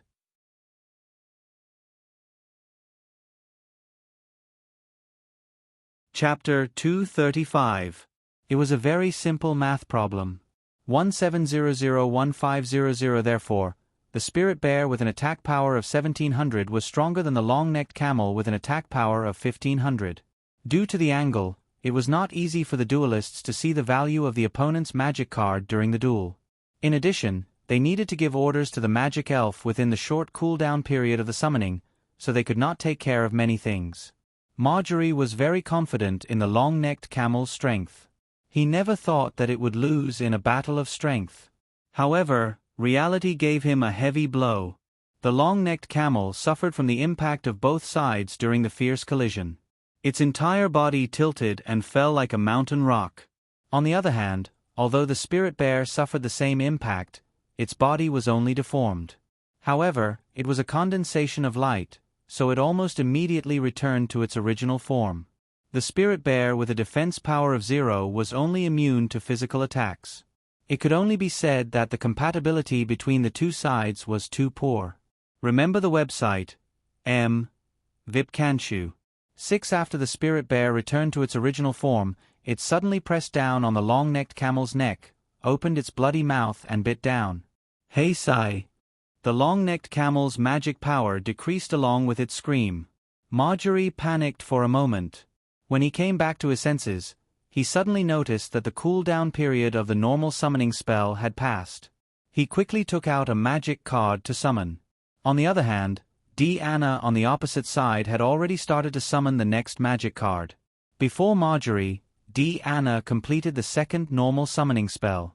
A brand new magic guide sprite that even Doc had never seen before appeared in the red team's summoning area. It was still a bear.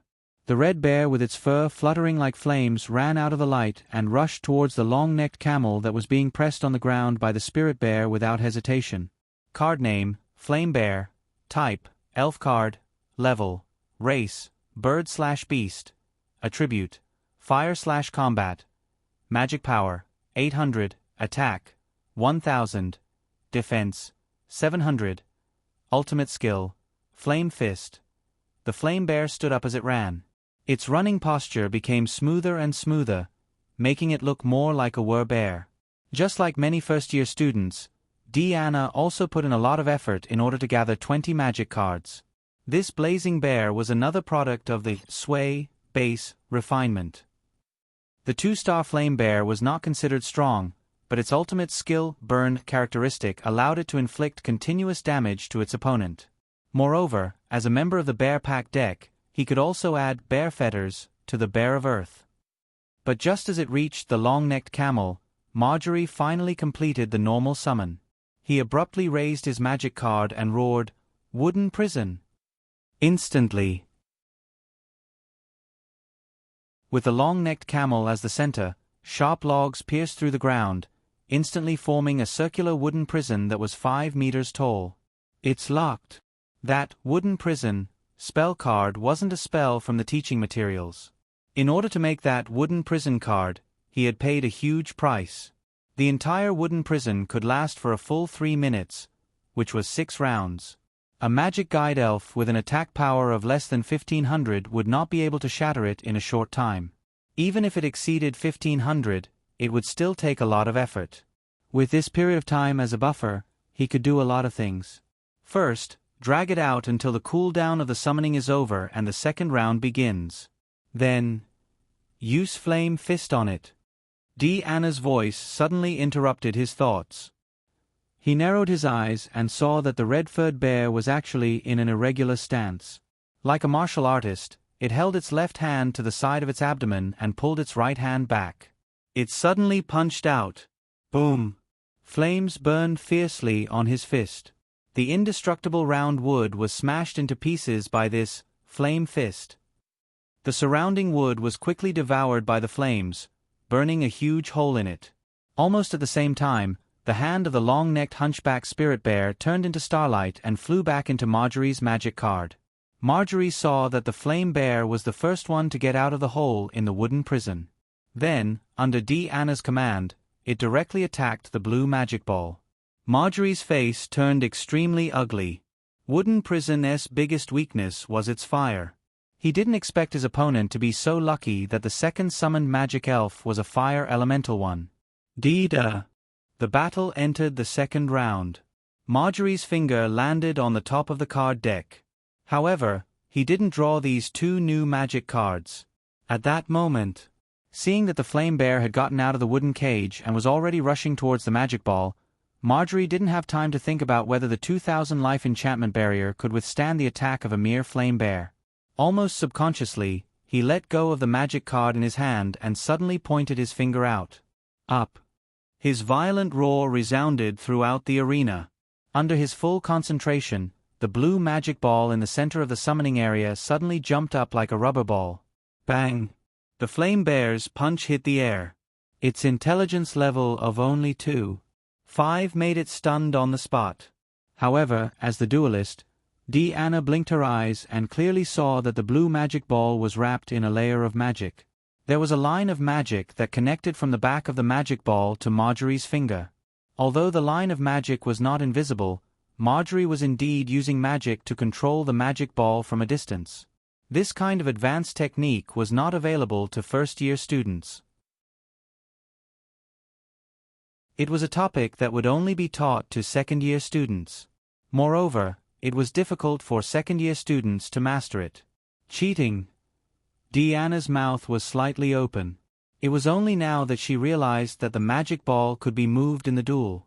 The duelist was multitasking, controlling the magic ball to dodge while using the magic card to duel. This was a normal operation. However, the magic ball would absorb magic, so it would become very heavy in the perception of magic. If one wanted to move it, they would need to spend a lot of magic and energy. The magic power of a normal magister would not be able to support it for too long. Moreover, the special nature of the magic ball would cause the effect of magic manipulation to be limited to a certain range. It would limit the maximum amount of magic power that could be used on the magic ball. Therefore, even if there was a difference in the quality of magic power between the two duelists, the power that was used on the magic ball would be similar. In this way, as long as both parties used the same amount of energy, they would be able to control the magic ball on one point like a tug of war, forming a popular tug of war. However, if you only focused on controlling the opponent's magic ball, then the opponent would think of ways to sneak attack your magic ball. This was also a tactical choice. After all, it was already very difficult to multitask. If you could multitask 3 times, then you could only say that you were really awesome. However, Marjorie was obviously just a beginner. Just controlling the magic ball already required him to give it his all. While controlling the magic ball, he did not have the energy to use the magic card at all. Therefore, when Deanna ordered the spirit bear to attack the magic ball in the air, he could not continue to control the magic ball to dodge. On the other hand, Deanna had already drawn 2 new magic cards and started the 3rd normal summoning. Among the 2 new magic cards that she had drawn, one of them was the Strength of the Bear. It could give an additional attack power of star level X 300 to a bear-type magic spirit. However, facing the current situation, she had no choice but to choose another magic card. In the rapid chanting of the spell, her lips were trembling rapidly. Magic Summoning. From the magic card, a white light suddenly bloomed. A white owl condensed and formed in the light. Charge. The owl's eyes suddenly narrowed. In the remaining light, it turned into an arrow and shot towards the blue magic ball. This 2-star white card's 3 measurements were impressive, but the important thing was that it could fly. The owl that suddenly joined the battle made Marjorie, who was already having a hard time, even more difficult. He could no longer care about the magic card in his hand. He was only trying his best to move the magic ball to dodge. This magic duel suddenly turned into a chase show in the air. Due to the limited area of the arena and the owl's intelligence, it could only chase in a straight line. It could not increase its speed and was dodged by Marjorie's magic ball again and again. Deanna glanced at the cards in her hand. She felt that all the magic cards would not be of any help in this situation. She simply threw herself into commanding the owl. The 2nd round of the battle was forcefully dragged to the end. The 3rd round. Since Marjorie didn't manage to draw 2 magic cards in the previous round, it wouldn't extend to this round. He could only draw 2 magic cards in this round, and he still didn't have the time to draw cards. However, Deanna drew 2 new magic cards the moment the round began. After that, she summoned a 2nd bird-type magic guiding spirit. 2 2-star magic guide fairies without any skills flew in the air, crazily surrounding the blue magic guide ball. However, Marjorie's sudden burst of power and dribbled the ball past the bird. He actually managed to persevere. After several failed attempts, Deanna was so angry that she puffed up her cheeks. Until the 4th round, she suddenly used a push incantation on the blue magic ball. At that moment, the magic ball broke free from Marjorie's control and was forcefully pushed under the owl. Coo! The owl let out a joyful cry and hurriedly used its claws to hold it down. On the other side, Marjorie's face was pale. He finally stopped the magic manipulation and drew the 2 magic cards from the top of the deck. One of the magic cards reignited his hope. 8 seconds of summoning time was actually very short if one did not compare it to the summoning time. Although the blue magic ball had fallen, the 2,000 points of the barrier of life would not be broken so easily. Marjorie yelled. He actually summoned a 3-star archer. Card name, Grassland Archer. Type, Elf card. Level, *****. Race, Human. Attribute, Combat. Magic power, 900, Attack. 1200, Defense. 400. Ultimate skill, 3 simultaneous arrows. The Grassland Archer, who was wearing a green outfit and had paint on his face, drew his bow and shot the bird the moment he appeared. 3 arrows were shot at the same time. Poof, poof, poof. One of the arrows flew straight into the sky. The other 2 arrows actually shot through Diana's 2 flying magic elves at the same time. In the midst of 2 hurried screams, the 2 magic elves fell one after another. Marjorie immediately diverted his attention to control the magic ball again. At the same time, the Grassland Archer's neck was bitten off by the spirit bear. No blood flowed out, but the Grassland Archer turned into light after his magic power was exhausted. The situation in the field returned to the situation at the beginning of the second round. The only difference was that Marjorie's magic power transmission had already shown signs of instability. He was only in his 2nd year, and his magic power had not yet grown to the peak of adulthood. More than a minute of high-intensity long-distance control had already exhausted his strength. Once the excitement subsided, when he controlled the magic ball again, it seemed to be crooked. In addition to the quality of the magic card being surpassed, the main reason for this outcome was his psychological quality. The enchantment of life with 2,000 points of magic power could totally withstand a blow from the flame bear. As long as he could stay calm, he still had a chance. There was only one reason why he did not pass the assessment of the Duel Club last semester. Marjorie was unable to control the magic ball to continue flying to a high place where he could not reach it. Following Diana's command, the spirit bear stood up like a human, suddenly leaped up, and slammed into the ground again. Boom! Everything was quiet. Beep. The battle is over. Winner, Diana Gretbel. After the referee announced the result, the first-year students of the Aristocrats Academy outside the field paused for a while before they suddenly remembered to cheer. Diana, who was on the red team's platform, also smacked her lips. She only felt that her mouth was bland and could not taste anything. I won just like that. She tiptoed to look at Marjorie, who was opposite her, and found that he was squatting down. She did not know what he was doing. This battle was so boring. She did not enjoy herself at all. But the judges did not care whether she enjoyed herself or not. The score was out very quickly. Professor Cheong-si was finally able to hold his head high. His aura when he raised his sign was very different. Red team, Diana, 8 points. Blue team, Marjorie, 5 points. Professor Fox was so angry that his beard trembled. The 2nd year was his teaching scope. Red team, 9 points. Blue team, 2 points. The last 5th-year student looked at Professor Fox's emotional way of giving the score and braced himself to give Marjorie a point. Red team, 8 points. Blue team, 6 points. In this duel, Diana's performance could only be said to be average. 8 points was a very appropriate score. And Marjorie obviously failed. But the ability to control the magic ball from a distance was a bonus. 5 points would be a more standard score. If he could not reflect and improve in the next 2 matches, it was very likely that he would be eliminated again. Duelists do not give up until the very end. It was a kind of romance to fight back at the end of a candle in the wind. A strong and stable psychological quality was the foundation of everything. Dake, who was outside the field, turned the magic ring on his finger. He was gradually unable to hold back. 2 in 1 4,000. Monthly vote, as long as you believe in it.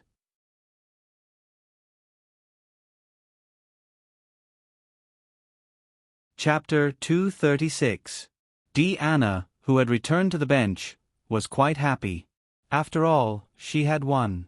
Therefore, she happily accepted the congratulations of her classmates from the aristocratic academy and rewarded herself with a milk candy. The other clubs were also eager to join. Unlike A.I. Ma, who had already been booked by the established literature club, Anna was a hot steamed bun that no one had their eyes on. The existence of the spirit bear alone was enough to make people have the urge to recruit her into their club. Gretbull, is she the heir of the bear of the kingdom? A few people suddenly noticed Anna's surname and couldn't help but feel surprised. The Great Bear family's bloodline was simply too overbearing. Everyone in the family was burly and stocky. Diana was truly an oddity among oddities. No matter how one looked at her, it was impossible to associate her with that family. It can't be true, right? Which one of you is from the aristocratic academy? Does anyone know more about it? No, although we are from the aristocratic academy, who would ask about the information of a first-year girl? Aren't you afraid of being called a fool? Remember it in 1 second. https://m. Vipkanchu. In order to improve the team composition, there were many clubs in the academy that were not divided into departments. Although the members of each department did not like each other, they were not ignorant children. When it was time to work together, they would work together. Of course, there were even more clubs that were divided into departments. The Aristocratic History Research Club was one of them. Because the names of the clubs such as Aristocratic Society, Royal Court Society, Pure Blood Society were not approved, a small group of people from the Aristocratic Academy set up the Aristocratic History Research Club. On the surface, it was to study the history of the aristocrats, but in fact, it was a small circle of pure-blood aristocrats. However, because the aristocrats' educational resources and bloodline talent were generally good, the Aristocratic History Research Club had always been strong. Of course, the Aristocratic History Research Club only recruited pure-blood aristocrats, and they also had to have a certain degree of family background. If the status of the family declined, they would be kicked out of the club. It was very cruel. And their absolute goal in this year's competition was naturally only one person, the son of the Duke, Dake Dimming. But at this time, the Aristocratic History Research Club senior, Owen, who was in charge of recruiting new members, was secretly watching. According to the rules, they had to wait for the newcomer to display strength that matched their expectations in the recruitment competition before they could make a move. On the surface, the Aristocratic History Research Society had to maintain the image of not just looking at status, so they hadn't contacted Dake yet. However, Dake had yet to make an appearance. Anna, who was beside him, had also shown great accomplishments. Her identity and background were also there. She completely met the recruitment requirements of the Aristocratic History Research Society. Should we contact them now, or should we wait until Dimming makes its appearance? Owen looked around and felt that it was not a big problem. The son of the Duchess could be said to be the representative of the pure-blood aristocrats. Now that he had joined the Aristocratic History Research Society, he could directly jump to the top status with his identity. There was no reason to refuse the recruitment. Kingdom Bear's little girl seemed to be following that person's lead, so they would most likely go together. It was just that the girl with light blonde hair on the other side didn't quite meet the requirements. But for the sake of the Duke's son, what's the big deal about breaking the rules? Let's do it together. Owen's calculations were very good. Unfortunately, if he didn't go, there would be others. With this slight delay, several societies approached Anna. Among them, the Sports Society was the most enthusiastic. The Sports Society was considered a large society that had the support of the school. Although Anna was small, her endurance and strength were outstanding. A bunch of musclemen also fantasized about recruiting a little princess into the society. Unfortunately, the reality was too cruel. Anna shook her head at them. No, not a single one. There was no room for discussion. She rejected all of them. Therefore, the societies came with expectations and left with disappointment. Dake's surroundings became quiet in the blink of an eye. Anna swayed her legs and moved closer to Dake. Of course, she couldn't join other societies. Ever since Dake revealed in a chat that he wanted to restart the Magical Animal Society in his second year, Deanna had been thinking about it. It was a society that could openly raise bears in the school. Even if it wasn't for Dake, the Magical Animal Society was the most attractive society to her. As for the other random societies, they didn't have any attraction to her. If there was a candy society, a dessert society would be good too. A cake society would be good too. Slurp. The following 4th and 5th matches were also fights between the second years. The first-year students chatted and laughed, having a good time watching this. When the 2 seniors in the 5th match left the stage, it was finally the 6th match. Dake put away his card bag and looked up slightly. It's finally my turn. The contagion of the duel made him a little excited. Watching from the sidelines wasn't as refreshing as going up in person. Luo Si waved her small fist. Good luck. Deanna had a serious face. Warrior number 1, come out and finish this quickly. However, she couldn't help but laugh. Dake shook his head helplessly. His excitement was all gone. I wonder who my opponent will be in the first round? He turned his head slightly, trying to find a senior who wanted to go up. He hoped it wasn't someone like Senior Marjorie. If it was someone like Senior Angelia, it would be great. In the 2 intraclass matches since he entered the school, he had always had the upper hand with his summoning speed.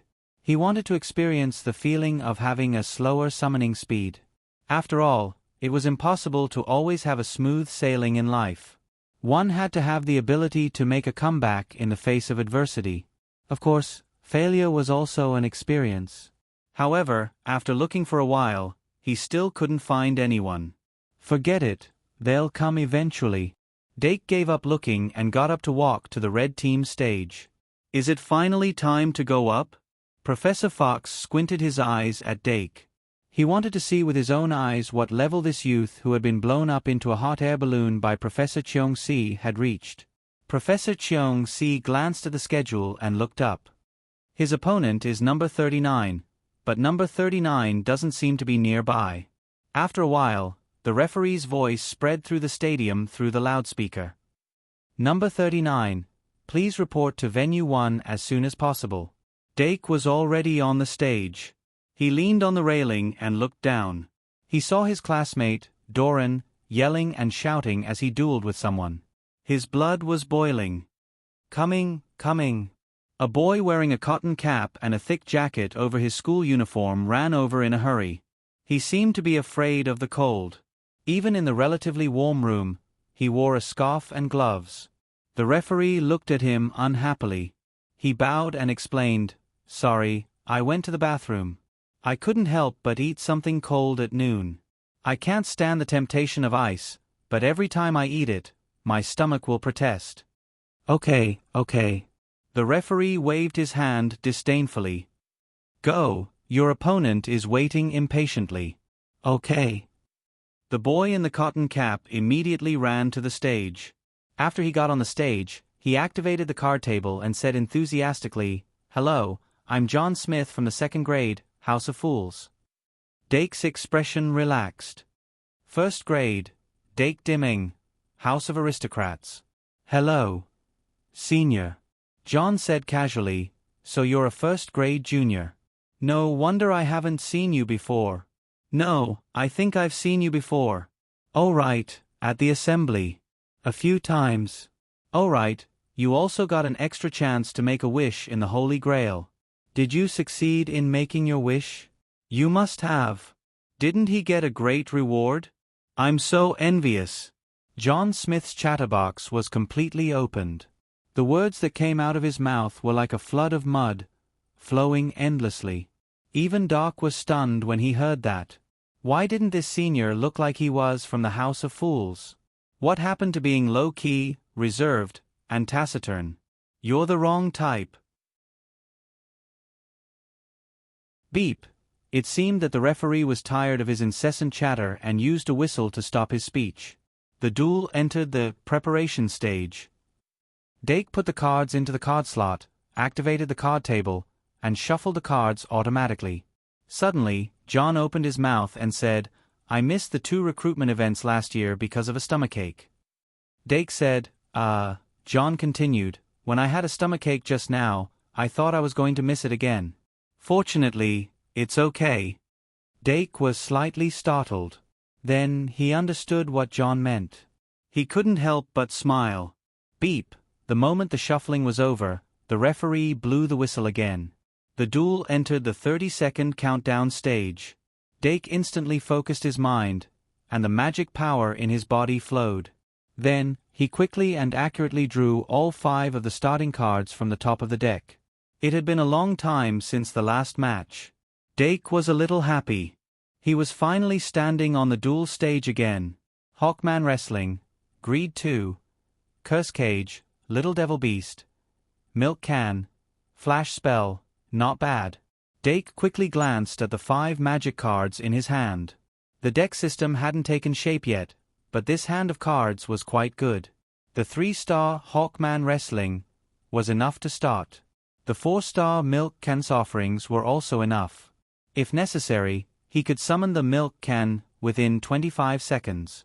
With the Milk Can, it was equivalent to having an impenetrable wall. It could leave enough room for subsequent changes. Dual stage.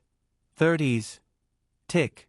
The slight sound when the turn changed was instantly refreshing. Dake pinched the Hawkman Wrestling with 2 fingers and quickly drew it out. Respond to my summon, Hawkman Wrestling. It only took a little more than 3 seconds to summon. The Hawkman Wrestling suddenly rushed out of the light that bloomed on the card surface. When a duelist summoned a magic fairy, they would usually summon it to the ground of the summoning area. But when summoning a flying magic fairy, they would directly summon it to the sky of the summoning area. The Hawkman Wrestling, which was appearing in public for the first time, was extremely excited. Its fighting spirit was even stronger than its master's. It was a natural wrestler, a warrior who pursued victory. Card name, Hawkman Wrestling. Type, Fairy card. Level, *****.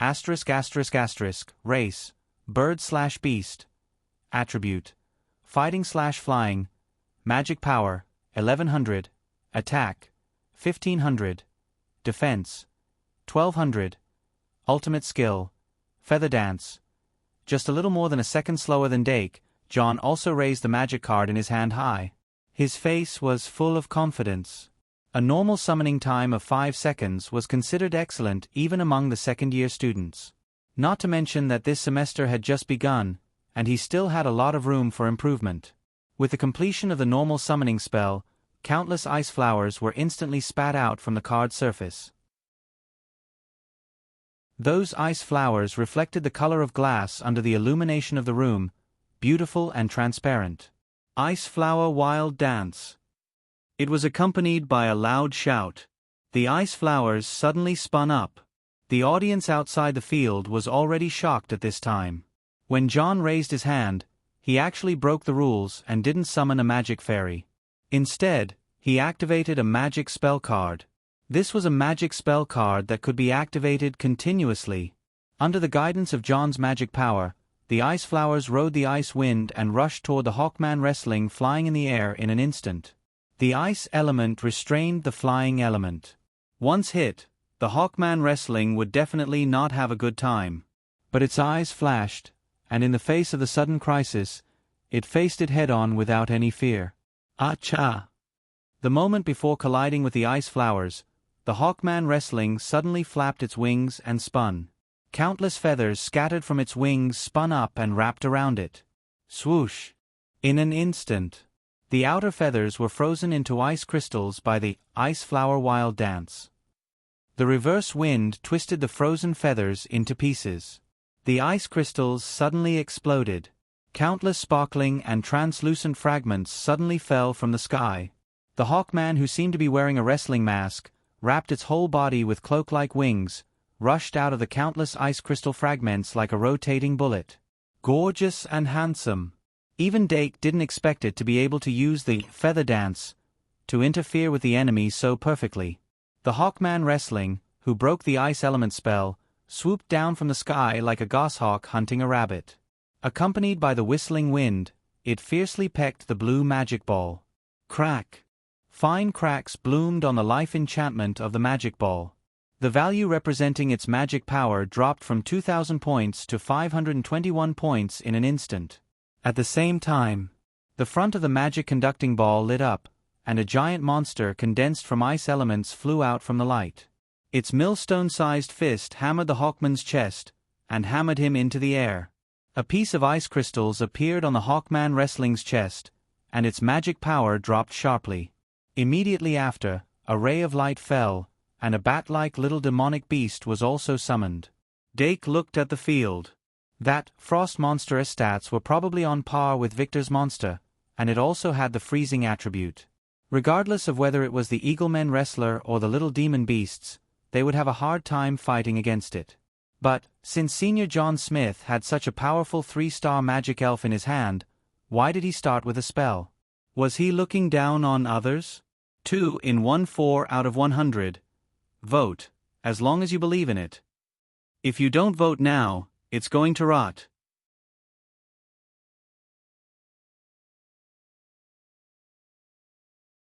Chapter 237.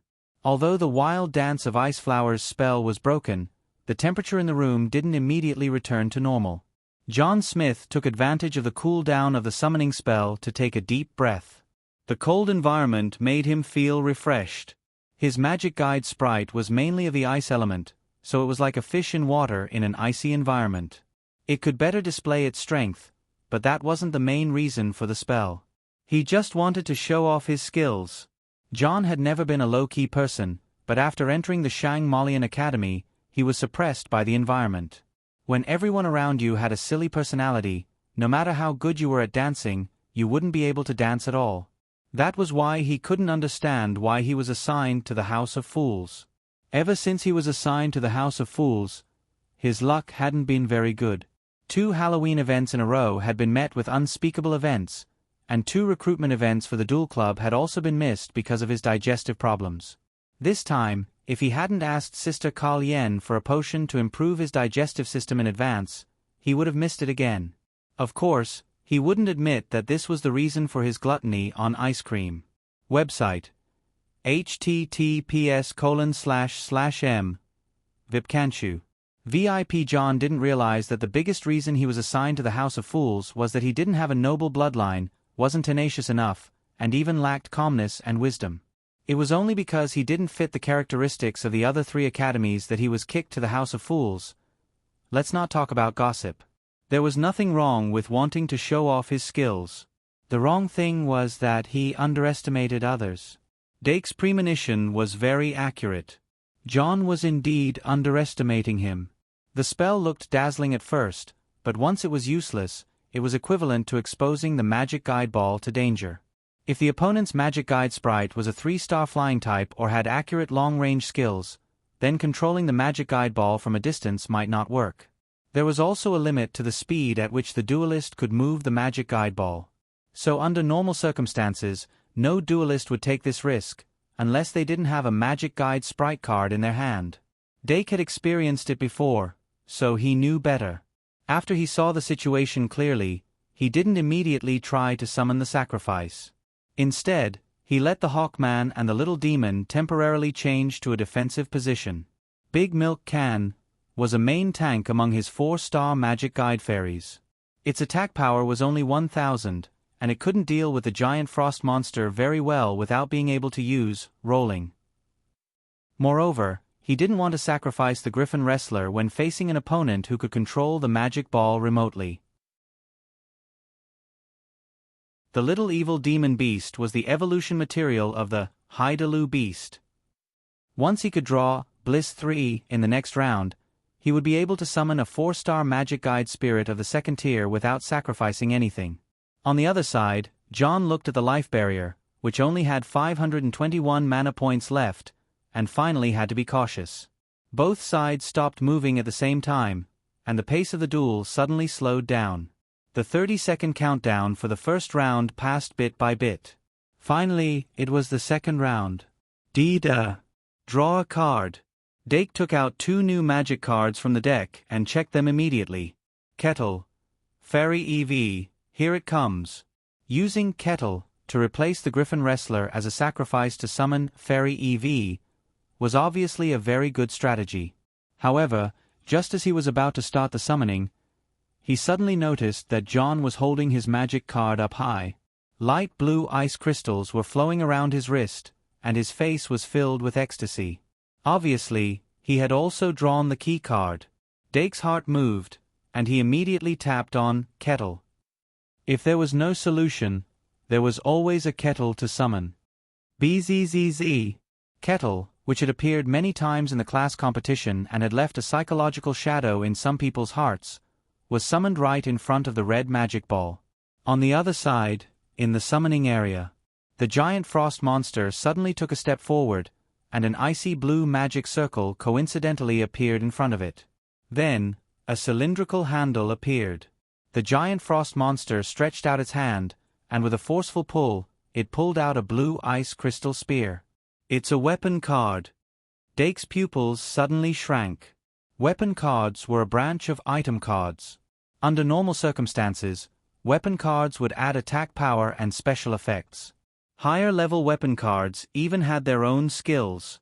John saw that he was shocked, and he could not help but make a gesture, showing his teeth, and said, "Frost Spear, used by ice humanoid magic elves, can add 300 attack power." The giant frost monster's attack power was at the pinnacle of 3 stars, and with 300 attack power, it was a total of 1,800. It was indeed powerful. However, what was more powerful was that after the giant frost monster obtained the frost spear, it would obtain a combo skill that could only be triggered by the combination of these 2 cards, Blizzard Stab. Blizzard Stab. John stretched out his hand and pointed, full of vigor. The giant frost monster's 2 legs stretched out, and its 2 giant arms that were as long as its knees held the spear.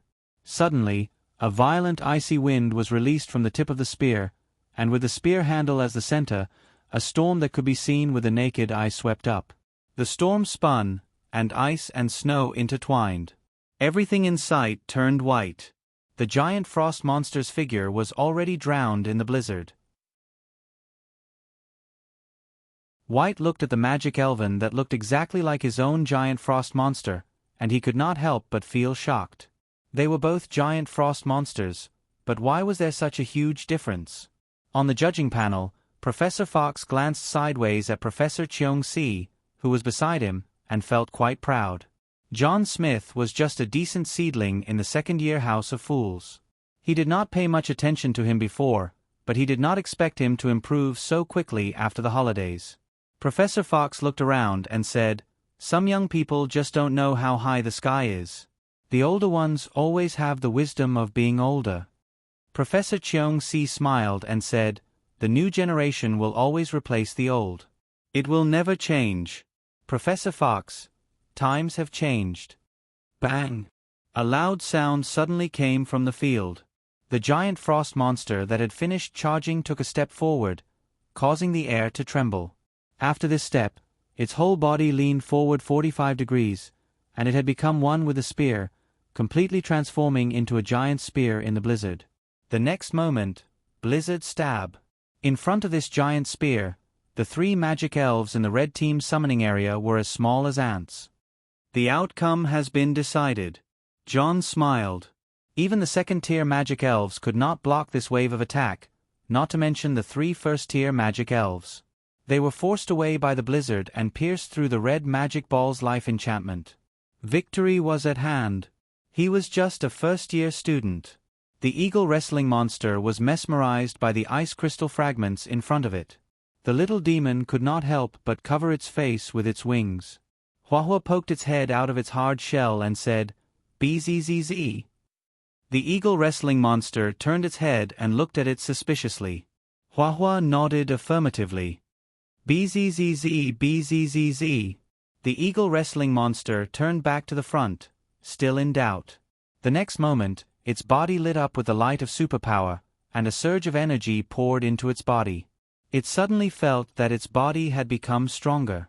And on the eagle wrestling monster magic card in Dake's hand, its defense value had increased from 1,200 to 1,700.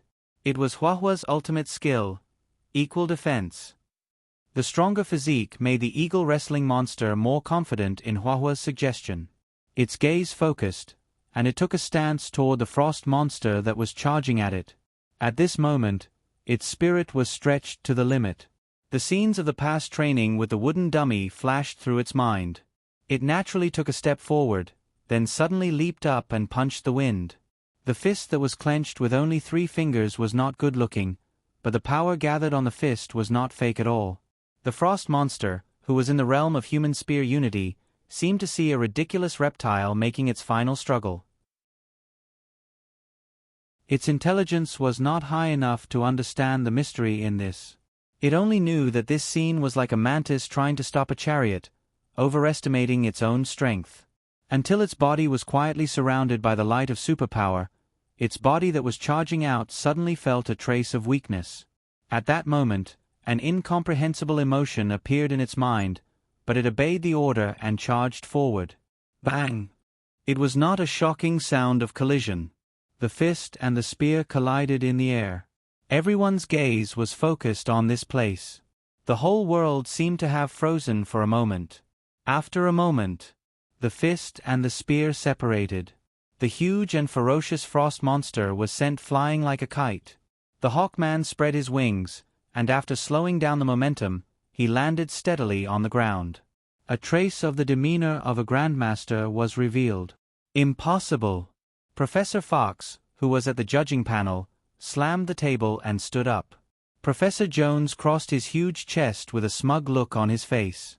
It was not Professor Fox's fault for not being able to sit still. If it were anyone else, they would be shocked when they saw the golden Huahua for the first time.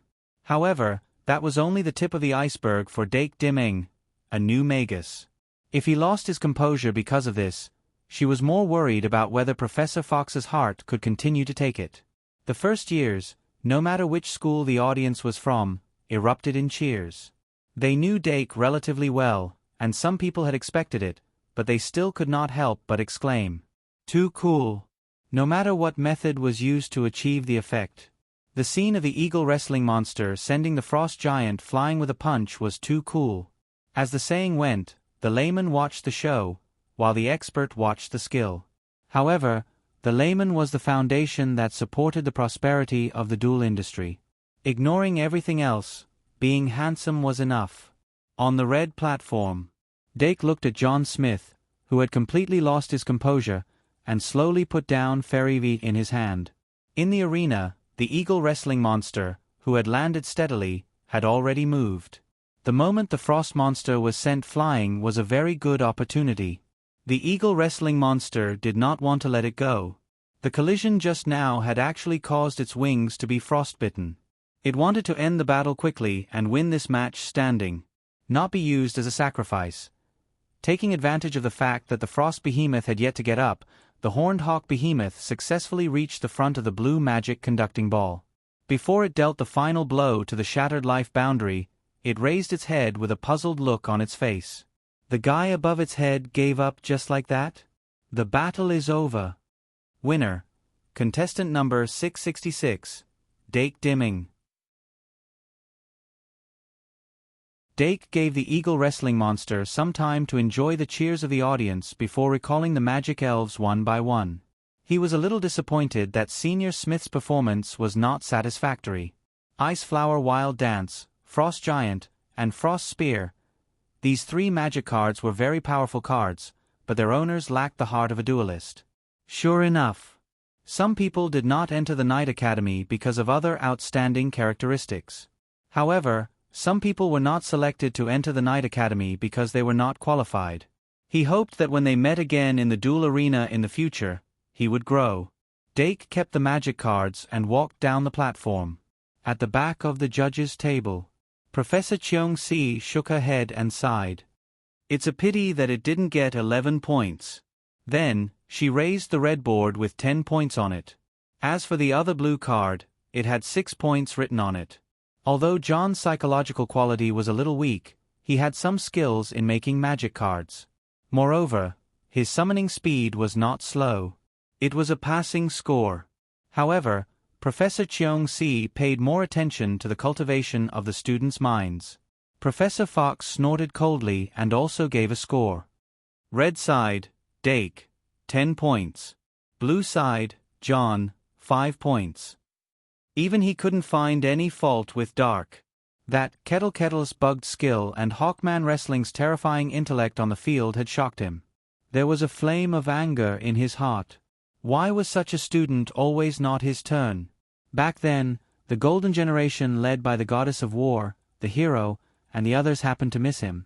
Although he had nurtured many heroic characters and still kept in contact through letters, compared to the Goddess of War and the others, it was still a little lacking. On the other side, the fifth-year senior silently raised his card. Red side, 10 points. Blue side, 7 points. 3 full marks. Doran, who had returned victorious, had just met up with the little fatty, Pittan, when he saw the shocking 3 full marks. He turned around and said, as expected of Dake, the pride of our house of aristocrats. Pittan asked, "How did you do?" Doran smiled.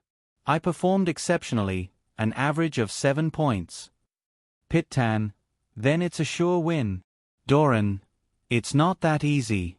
"Ah, it's a pity that I didn't get to see Dake's duel." "Who was his opponent?" Pittan, "A second-year senior, quite strong." "Of course, it depends on who he's competing with." While the students were discussing, Dake was replenishing mana for the eagle wrestling monster. The eagle wrestling monster hugged its chest with its wings and held its head high with an expression that said, "I'm asking for praise." Only when Dake promised to give it a little red flower did its expression soften. Because it was hard to learn, this was the first little red flower the eagle wrestling monster had received. It was very happy inside. Of course, once the reward was out, it could not be biased. The major contributor, Kettle, and the runner, Little Devil, also received a little red flower as a reward. After finishing his mana replenishment, Dake closed his eyes and prepared to rest for a while before watching again. But the next match attracted his attention, and he couldn't help but open his eyes and look at the field. It was White and C. Keat. 2 in 1 4 out of 100. Monthly vote. Believe in it and you will get it.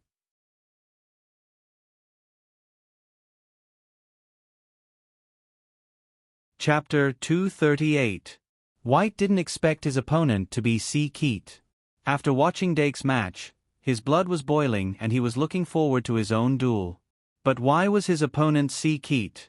When C. Keat entered the arena from the blue area, White couldn't help but ask Luo Boat, what do we do now? Luo Boat was confused. What do you mean, what do we do? This is a duel. Of course we have to kill him. White quickly realized that he asked the wrong person. Ever since the Christmas ball, C. Keat had become his guide and their relationship had been improving. Especially after the incident in the secret tunnel, they were partners who had gone through life and death together. However, the relationship between Luo Boat and C. Keat hadn't improved at all. Remember the URL? Vipkanshu. 6 Victor had always believed that people could change. If you made a mistake, it would be good if you could learn from your mistakes and change. However, he realized that Luo Boat didn't think that way. That wasn't right. Maybe Luo Boat just had a clear distinction between friend and foe. He was generous to his friends. He was ruthless to his enemies. But Scott didn't do anything too outrageous to him, did he? White was confused. Luo Boat sneered in his heart. People would grow up. Luo Boat wouldn't be as noisy as he was at the beginning of the semester. Seeing that White was still hesitant, Luo Boat casually said, "Go, the professors are watching." White suddenly understood. That's right, the professors are watching. If he went easy on C. Keat during the duel, the professors would definitely be able to tell. His score might be even lower.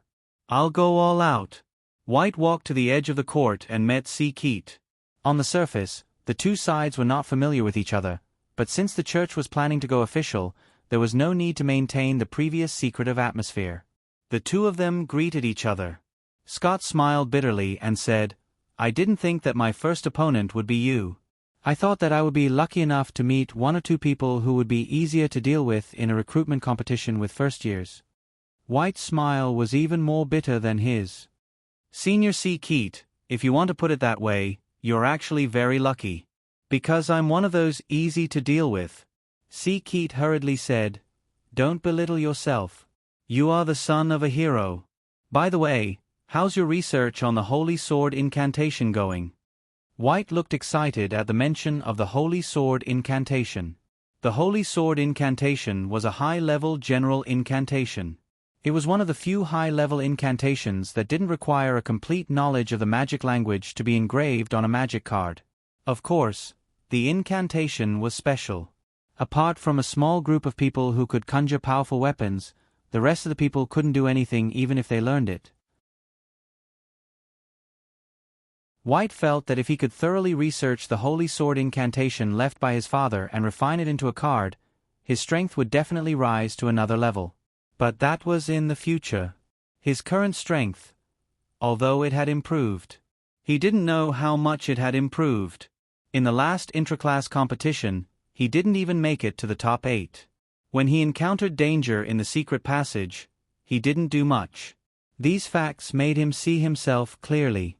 But when he faced C. Keat, he still had some confidence. Contestants from both sides, please enter the court as soon as possible. The referee's urging interrupted the two's off-stage communication. They looked at each other and walked to the contestants' stands on both sides. When White stepped onto the contestant's stand, he noticed that some of the students from the Knights Institute were watching him. He calmed himself down and felt that it was better to do his best to win. On the other side, C. Keat had already planned to go all out. If the second-year students couldn't join the duel club at the beginning of the semester, they would miss a lot of opportunities. Of course, some people had a lot of opportunities and didn't care about missing out, so they could choose not to join. But C. Keat couldn't.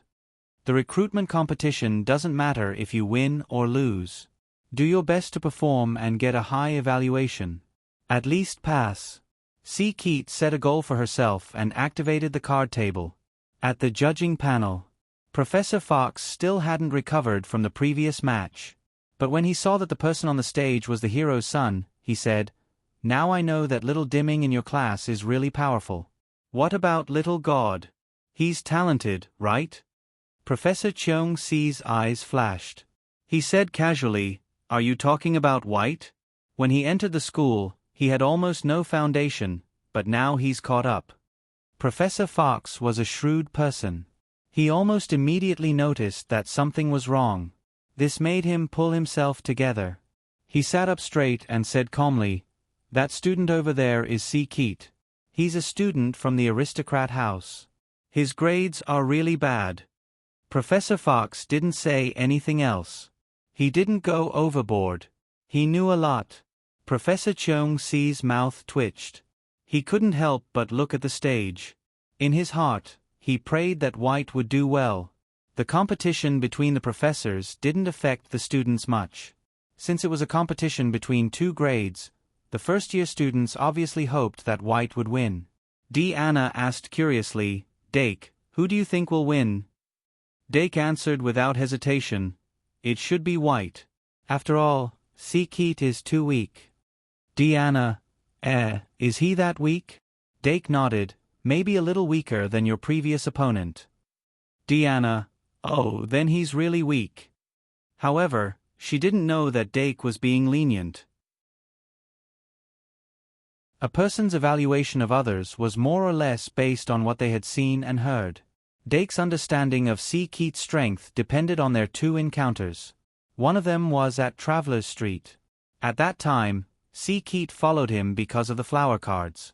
However, he was beaten up by White and Luo Boat. The other time was during the Halloween event. C. Keat's 3-eyed squid was kicked away by Mary. That scene left a deep impression on Dake. Therefore, he subconsciously thought that C. Keat was very weak. However, in reality, C. Keat and White had fought another time. At that time, C. Keat and Pufferfish successfully defeated the combination of White and Luo Boat and brought them to the temple as spoils of war. Of course, that was last year. The little magisters grew very quickly. Their real growth was in the blink of an eye. Therefore, the outcome of the battle would only be determined after the battle. White and C. Keat, who had interacted off stage, didn't speak much after they got on the stage. Their private relationship was private. At the beginning of the battle, only the red and blue sides were present. The words, "Preparation Stage," appeared above the card table. Both sides placed their cards into the card slots and shuffled the cards automatically. After the shuffling, the 30s on the right side of the preparation stage began to tick. Both sides immediately drew their cards. White drew 5 cards at once and spread them out in a fan shape. "I didn't draw a troll." The moment he glanced over, White's heart sank. Troll was the core 3-star magic elf card in his 20-card deck. With Troll, he would have a pillar of support. Next was Radiant Python. The core card outside of the magic elf card was undoubtedly Forbidden Love. The magic elf cards in his hand couldn't form a system for the time being. He could only rely on strength to crush his cards. At the same time, he didn't have a second-tier magic elf card, so he didn't have the ability to duel with the upperclassmen. However, as far as he knew, C. Keat hadn't cultivated a second-tier magic elf either. Therefore, in terms of high-end combat power, both sides were on the same level.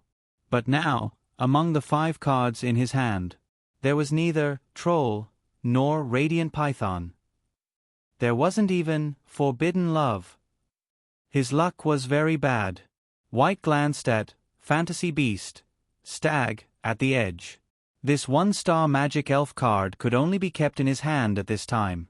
Among the other 4 magic elf cards, one was Magic Bullet Spell, one was Magic Rejuvenation Potion, and 2 were newly cultivated magic elf cards.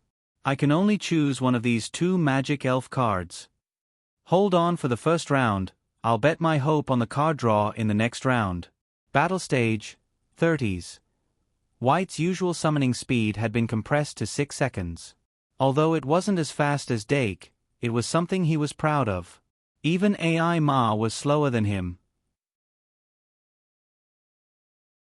As for C. Keat's usual summoning speed, in short, after White successfully summoned the first magic elf, he was still chanting, "Choose one of the 2. White chose the one with higher attack and defense. But this was only the best of the worst. The magic elf that appeared in the summoning area was a 2-headed ogre with 2 heads. Card name, 2-headed ogre. Type, elf card, level, race, subhuman, attribute, evil, magic power, 600, attack, 900, defense, 700, ultimate skill, multitasking. Question, why can the stupid 2-headed ogre multitasking? Answer, because they have 2 heads. The blue-skinned 2-headed ogre held a stone hammer in one hand and a nail stick in the other. It could be said that it was dual-wielding. As soon as it appeared, it waved its 2 weapons and rushed toward the magic ball opposite it. White was sure that C. Keat hadn't learned how to control the magic ball from a distance, so he wasn't worried that the magic ball would suddenly run away. However, the 2-headed ogre's short legs were indeed a bit slow. Moreover, when it ran, it would raise its legs at the same time and then sit on the ground. Pah! This fall was really solid. White couldn't help but cover his face. At the same time, a ray of light shot into the summoning area of the blue team. Walking out of the light was C. Keat's iconic magic elf, the 3-eyed squid. Although the 3-eyed giant squid had been sent flying by Senior Mary's kick, it was indeed a 3-star magic elf. Card name, 3-eyed squid. Type, elf card, level, race, fish, attribute, water, magic power, 1200, attack, 1100, defense, 700, ultimate skill, bind, ink. The classification of aquatic creatures in this world was very vague. For example, mammals like seals were classified as birds, while marine mollusks like squid, and octopus were classified as fish. But in fact, they weren't fish. Although C. Keat's summoning speed was slower, the summoned magic elf was obviously stronger than the silly 2-headed ogre. 3-eyed squid, catch it. C. Keat's tone was excited. When the 3-eyed squid heard the order, it immediately pounced toward the 2-headed ogre, but it was a bit slow. Squids were marine creatures, after all, so it was normal for them to move slowly on the ground. While it was moving with difficulty, the two-headed ogre had already gotten up, raised its weapon, and rushed over with a roar. "Don't!" White had just called out when the two-headed ogre had already entered the three-eyed squid's attack range. Two tentacles stretched out at the same time and firmly wrapped around the two-headed ogre's arms, then violently hung it up. The two-headed ogre, with its legs off the ground and its hands tied, had completely lost its ability to resist. "End it!" Keat gave the order without hesitation. Almost at the same time, the three-eyed squid's tentacles pierced the two-headed ogre's chest and tore it in half. With a scream, the two-headed ogre turned into light. White's expression changed slightly, but he was still calm. The three-eyed squid's slow movement gave him time to summon the second magic elf. It was a giant pigeon with a golden crown on its head. Card name, Pigeon King. Type, Elf card. Level, Yen, Race, Bird/Beast. Attribute, Flight/Light. Magic power, 800 Attack, 500 Defense, 400 Ultimate skill, Healing Wave. The Pigeon King, with a wingspan of more than 2 meters, swooped down from the sky and grabbed the red magic elf's life enchantment with its claws. Then, under Keat's astonished gaze, it suddenly rushed into the sky. This was the last tactic that White could think of. In the last class competition, more than one person had used a similar tactic. He was just following suit. Keat looked up at the fat pigeon and couldn't help but complain in his heart. Although this tactic was shameless, sometimes it was really unsolvable. Fortunately, I have a new magic elf. He pulled out a 2-star magic elf card from his hand and quickly summoned it. A blazing white light shot out from the card, and a magic elf materialized in the light. Shockingly, it was a crimson red-faced eagle. Card name, Monkey-Faced Eagle. Type, Elf card. Level, Yen, Race, Bird/Beast. Attribute, Flight. Magic power, 600 Attack, 700 Defense, 500 Ultimate skill, None. The 2-star whiteboard, Monkey-Faced Eagle, was a useless card in the senior deck. However, Keat was not the kind of top student who had a lot of money to spare.